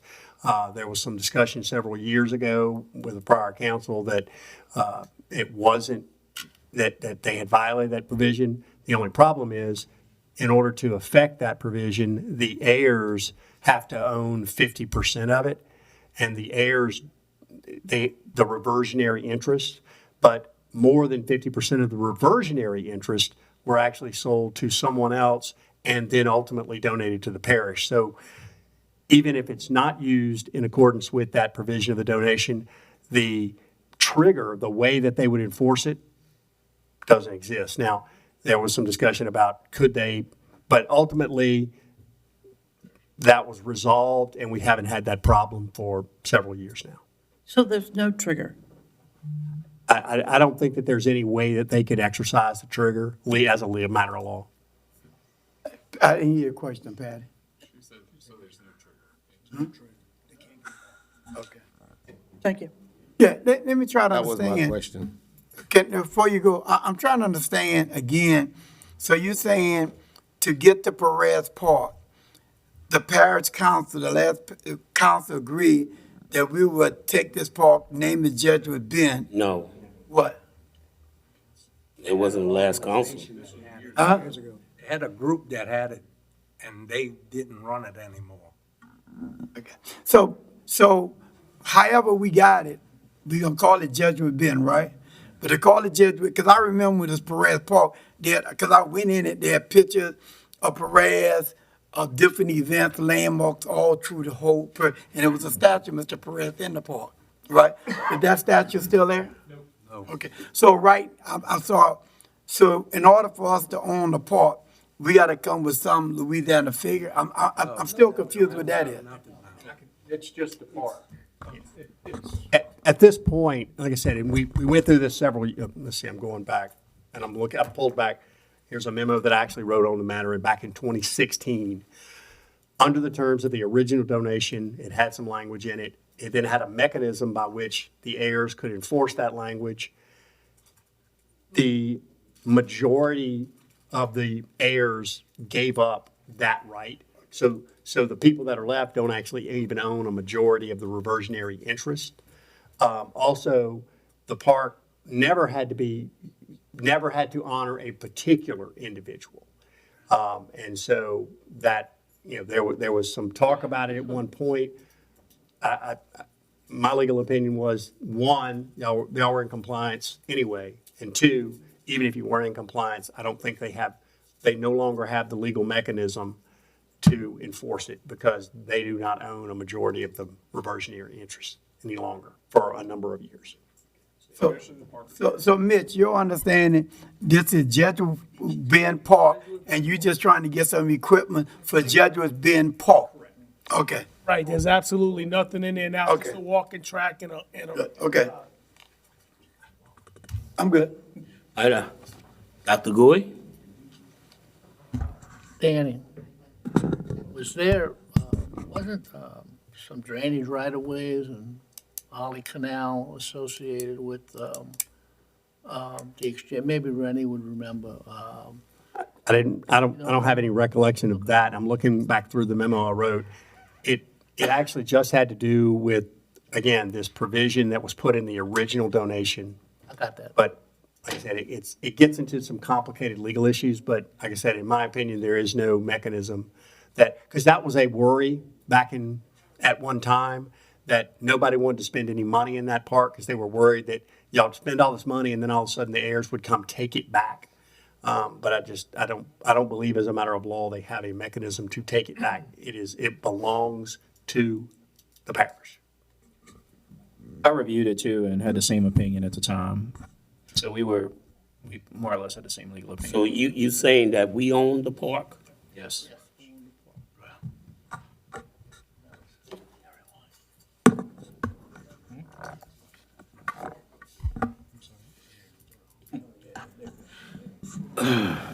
Well, I have a letter from, an email from Melvin Burnmaster Jr. to Miss Audrey Salvon, and I'll read it into record. Who's the letter from? Melvin Burnmaster Jr. to Miss Audrey Trufant Salvon. Okay. She said, we had danced on this Perez Park issue. For the life of me, I can't fathom why we didn't get a clean title on the park. So you saying we have a clean title to the park? The title, the title, like as Mr. Garrett said, it's complicated the way the whole transactions took place and how it went down. There are reversionary interests that still exist. It's just they're not enforceable, nor do they have a majority interest to enforce them on their own. So I'm not sitting here saying the title is clean. What I'm telling you is there's no way for them that I can see or saw in the past that they can exercise those reversionary interest rights. So I felt confident, still feel confident that that you all can do what you want to do, and we're not going to have any issues or problems. But it's just, I can't go clean the title up at this point. But I feel pretty confident that the parish can invest in the park and not have any issues arise in the future. And then it goes. And if there are, and if issues do arise in the future, I think we have a clearly defensible position and should be fine. Okay. And then it goes on to say that the law is that when you get a bundle of rights, those are brought together or confused, and the reversionary right goes away. However, given the nonsense of having separate entity and such, I urge a petition of declaratory judgment. White has to defend his title on the property. Plaquemine Parish government was given especially because this was a federal court settlement. The only side which would argue for a problem is Shalon Perez and his mother, Lynn Perkins Perez, and that being the case, let them fight it out. Until then, we should not invest 1 penny in the place. Another solution, for several $100s, we can purchase title insurance. The title company does the research and give us a title opinion, which is good in court. The title insurance comes up with a problem, then we have to solve the problem. The date on this is Wednesday, February the 22nd, 2017. Well, you just talked about the one in 16. Well, no. And I came back. One of the legal opinions and we're getting way into the weeds. There's a legal concept called confusion. And simply it's, if you own property, you can't also own a servitude on your own property. Like your servitude goes away because you own the property. So there was a question as whether or not, because the title to the land was donated to the parish by the White Family Trust. that's a but then the worry, and then the White Family Trust also owned a vast majority of those reversionary interests that the heirs had held because they had acquired them over time. The worry is that if the parish accepted the donation of the reversionary interest, that was, by confusion, would make the reversionary interest go away. I can tell you, having researched it, there is not one case in the state of Louisiana that would hold that. Not one. Reversionary interests have never been included in the issue of that legal issue of confusion. Also, and so for a time, and this was before me, the parish actually created this corporation to own the reversionary interest so that to avoid that question. We researched it. I am very confident that that is not the case. I believe that there is no significant legal question that the parish owns the park completely, and there is not a significant legal opportunity for anyone to take the park back based upon the reversionary interest, because the heirs who didn't voluntarily give up their reversionary interest are far less than 50% of the original amount of the reversionary interest, and the donation itself requires that cause of action can only be brought by the holders of over a majority of the reversionary interest, and they just simply don't have them anymore. And I'm gonna call a question, Danny. You went ahead and explained it, and I'm gonna call a question. Let's move on. Move to the vote.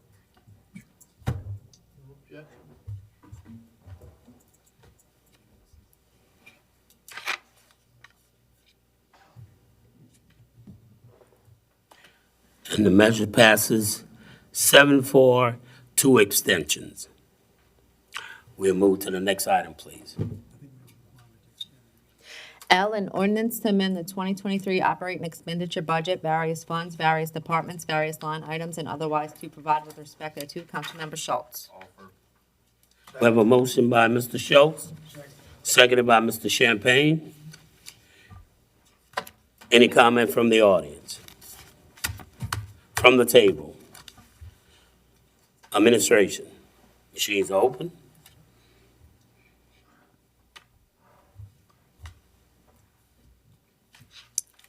And the measure passes unanimously, 9-0.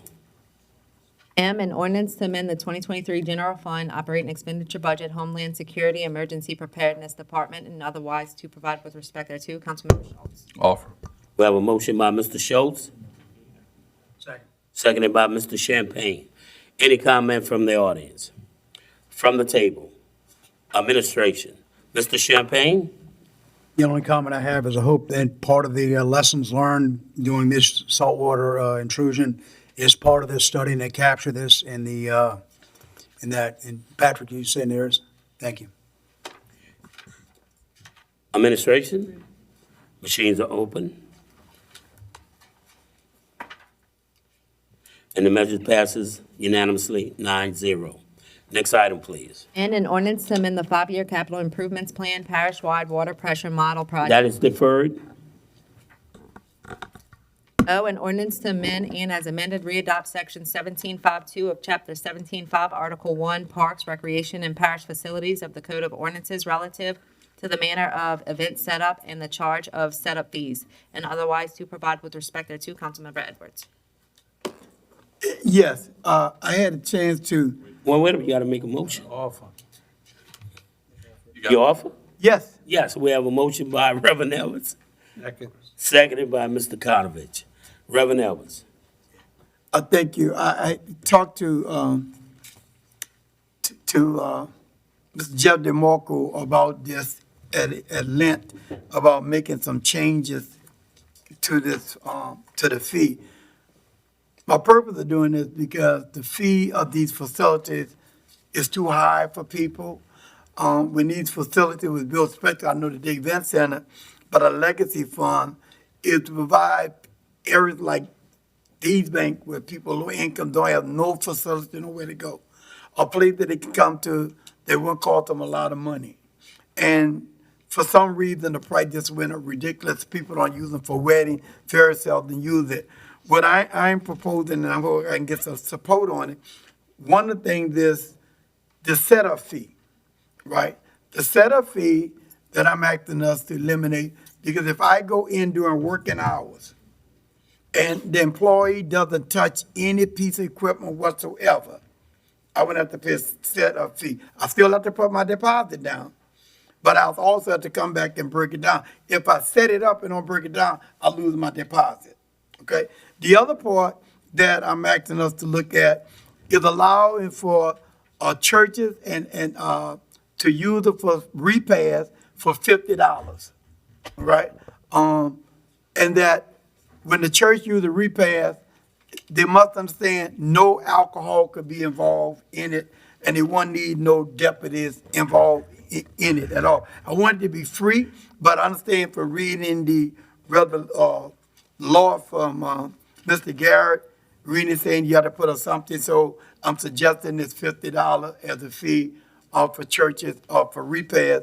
And then I'm also asking that we can reduce the fee of using the center. And let me just say this don't have nothing to do with the pavilion. I don't have the pavilion involved in this at all, because the pavilion is a whole another special event that I think people need to deal with, however they deal with. But these facility was built for this purpose. So I'm also asking Mr.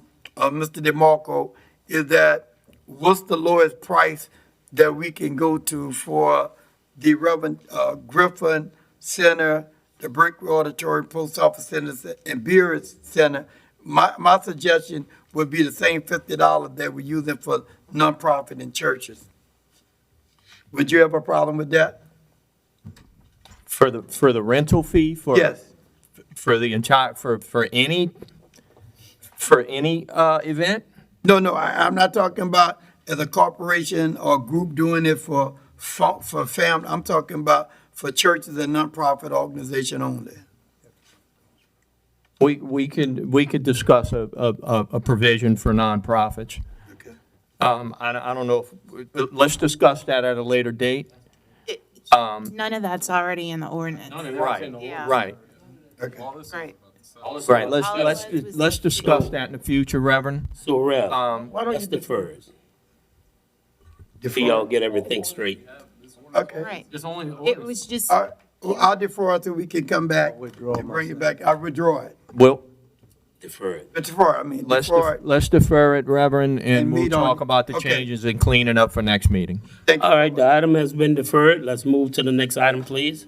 Somebody wanted to speak. It can't speak, it's been deferred. P, an ordinance to provide for the geographic merger of precincts in Plaquemines Parish and otherwise to provide with respect thereto. Councilmember Kotnovich. and we have changes. On line 18 and 19, the language has been removed. New language has been added on lines 21 through 7, which reads as follows. Precinct 1-1 is geographically isolated and will stay as Precinct 1. Precinct 6-1A is geographically isolated and will stay as Precinct 6-1A. Precinct 6-1B is being merged with 8-1, which will be redesigned as Precinct 8-1. Precinct 7-1 is geographically isolated and will stay Precinct 7-1.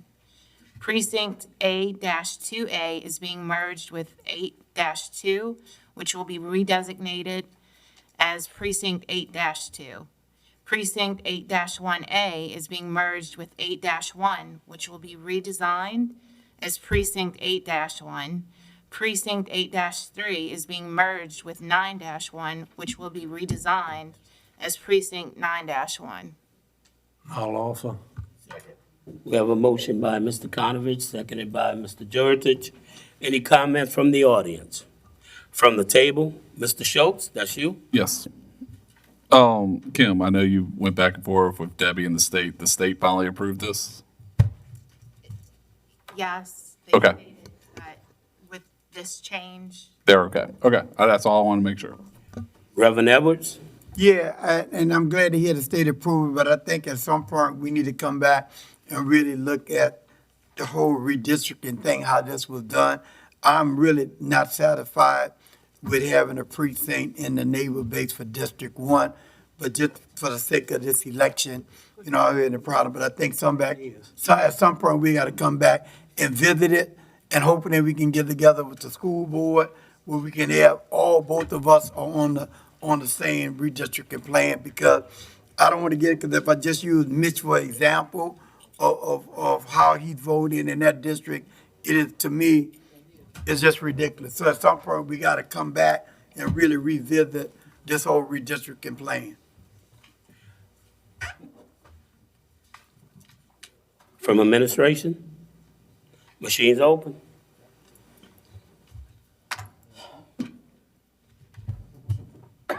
And the measure passes unanimously, 9-0. Next item. 10, approval of the minutes from the September 14th, 2023 regular meeting. So offered by Mr. Jurdich. I'll second it. Machines are open. Mr. Champagne, thank you. And the measure passes unanimously, 9-0. 11, new business. No items under 11A. 11B, District 7 update. Councilmember LaFrance. Diamond Park is deplorable. We met with them yesterday. Matter of fact, I called Patty Volk that she could come cut that grass. She said she getting it tomorrow. That she said? Is that what she thought? Okay. We did the raise for employee. We talked about the 20-inch.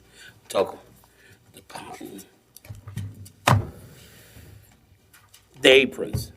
I need to talk to Ken about that. In front of Diamond Park, there's 3 spots on the road. When it rains, it holds water. And we need that grader to come and grade that off, where the water can drain off the road, off the side of the road. I think the shoulder had came up higher because we was hauling all that dirt up on that levee, those dump trucks, so the shoulder is high. So we really need that grader to come in and grade it off. That's it. District 1 update. Yes, I have Mr. Clarence Brock. Please key in, please. Please key in. Yes. Clarence Brock here. I want him, he had to put on a pumping station issue, and then the marina issue, I'll talk on that, and I'll come back on the bank fire. But I'll let Mr. Brock talk on the pumping station. My name is Clarence Brock, 156 Crossover Lane, Phoenix, Louisiana, soon to be Enos County, Camel Lane, named after Command Sergeant Major Enos Campbell. I'm a lifelong resident of Phoenix, Louisiana, the parish of Plaquemine, for 69 years. That's how old I am. I'm the fire chief of the Pond Hatch Volunteer Fire Department, and I do this volunteer, no pay. I was the constable of District 1, Ward 2, from January to September 2023. That was voluntary, with no pay. I'm a veteran. I served honorable for 33 years, retired as an E9 Chief Master Sergeant, Air Force. I did a tour in Iraq, stationed in Baghdad. I did this for my country, so I did this for free, as far as I'm concerned. And for the country, for the state, the parish, and for my home in Phoenix. That's why I joined the military, to keep this country free. I work for a major company in the parish, and I work in environmental safety department. I was in charge of stormwater runoff. I was in charge of containment and cleanup of any spill on land or water. Let me put these glasses on. Anything that was major, we call in a response team to clean up. I was in charge of stormwater runoff, the pumping stations, treating the water, maintaining ditches, levees, and floodgates. No fines for EPA while I was on duty, because I did the right thing, my job. If the EPA would inspect District 1, we would fail. The levee is not high enough. proven by Katrina and other levees in the parish that was the same height as ours, and they was raised. District 1 South did not receive one shovel of dirt on the levees. And the money that came from Katrina was because of our destruction in this area. From Pearl Hatch to Phoenix was a total destruction. Pictures were taken, things were shown that this area was destroyed. The federal government sent money to rebuild the levees, and none of the money came to the levee where it was needed at.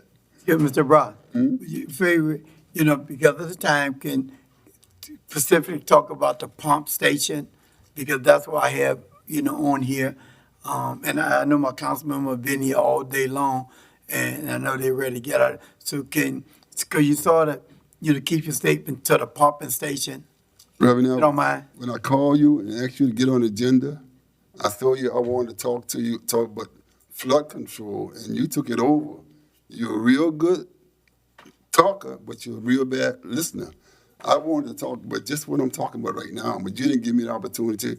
You told me about things that what happened in other places, and that didn't have nothing to do with me and nothing I want to say. This is my livelihood. This is where I live at. And these things don't get taken care of, we will be destroyed. So it's more than just pump stations. The pump station's on here. The pumping station is outdated, built in 1965. It's not reliable on a rainy day. So you got a rental pump that is too small. If the two pumps cannot help, if the water come over the levees and flood the homes. That is known by all of y'all. If them water come, we live in a hurricane area. Water come across the levees, and they come across the levee and flood this area. We cannot rebuild our homes. We cannot replace it. Where are we going to go? And I'm asking the council to talk to people that are causing these things. East Bank have a sanction on it. We cannot build our homes back if the water come and destroy it over 51%. They got the Mississippi River levee. They are repairing the holes. They have over 20 holes in it. So the holes are being repaired to keep the water in. There is no way to get the water out of this area. If I'm saying right now, if the water will come in here right now in Pearl Hatch to break with the Pearl Hatch, our home will get over 51% of damage. Where are we going to go? What we going to do? Our homes are destroyed.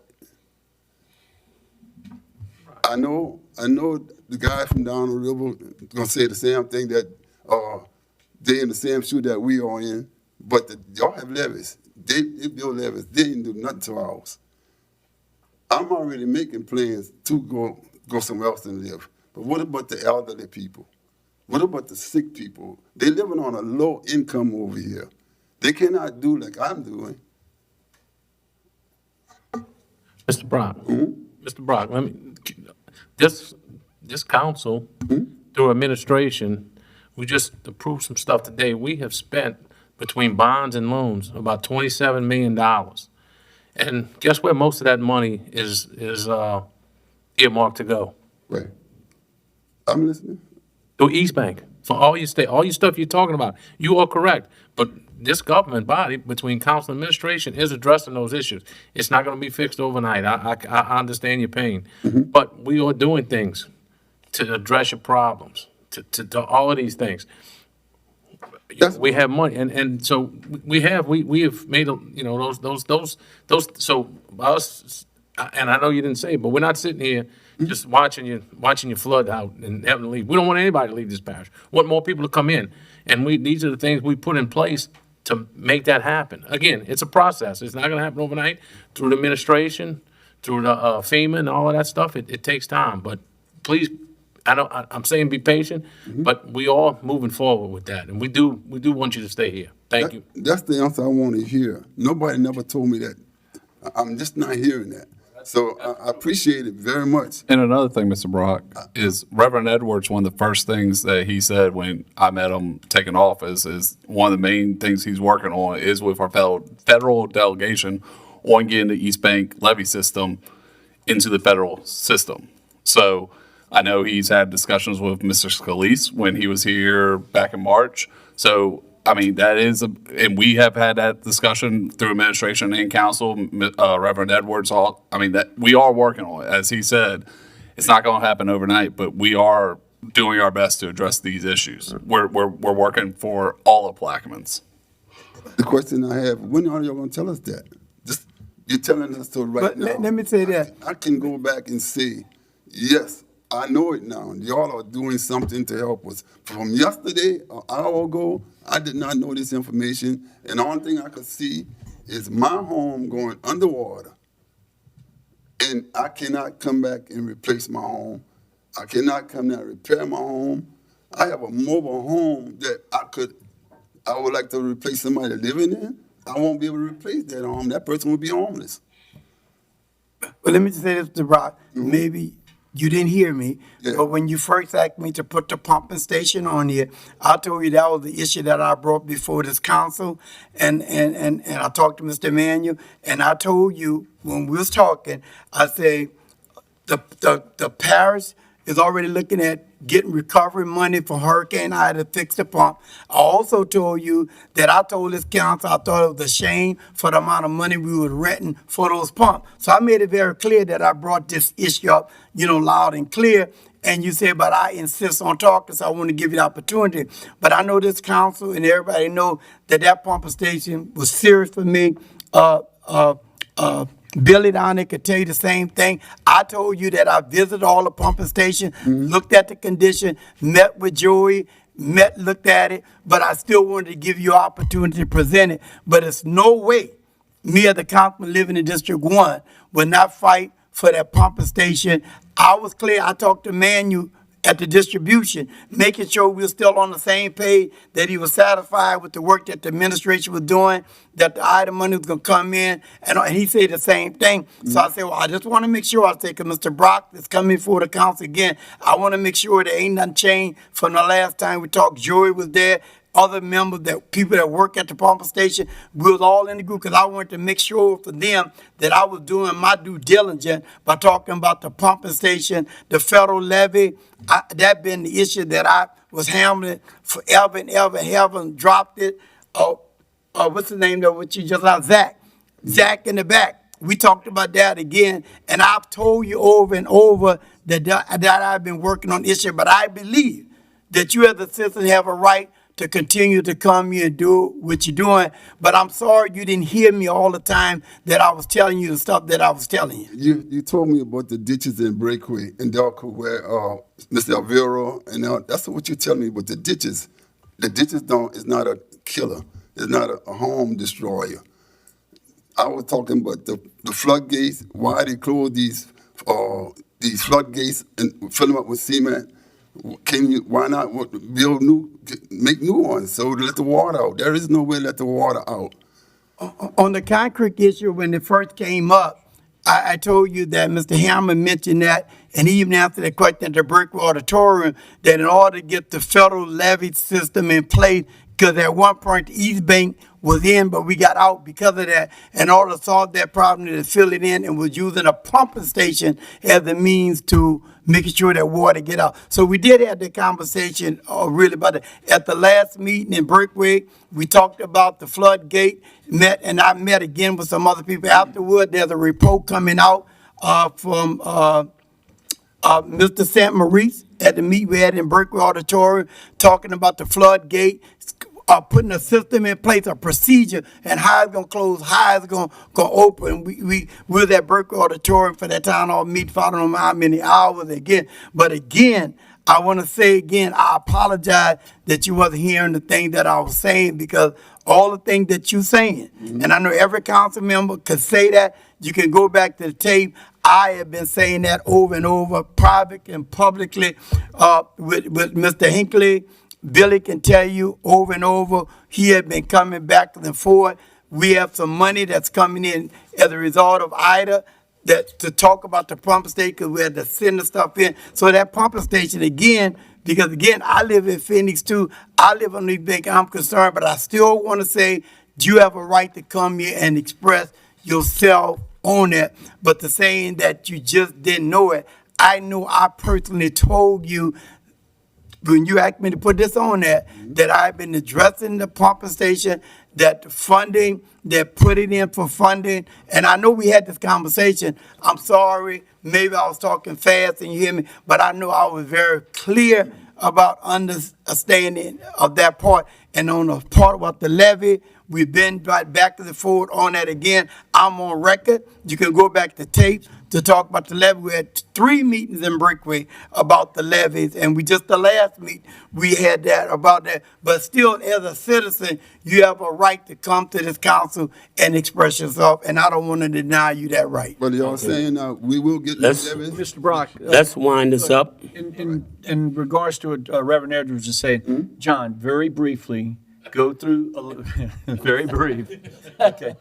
Reverend Edwards had a town hall meeting in Braithwaite because we were hearing what you're saying, that, you know, we hear from time to time that the East Bank is not thought of, is not on the radar.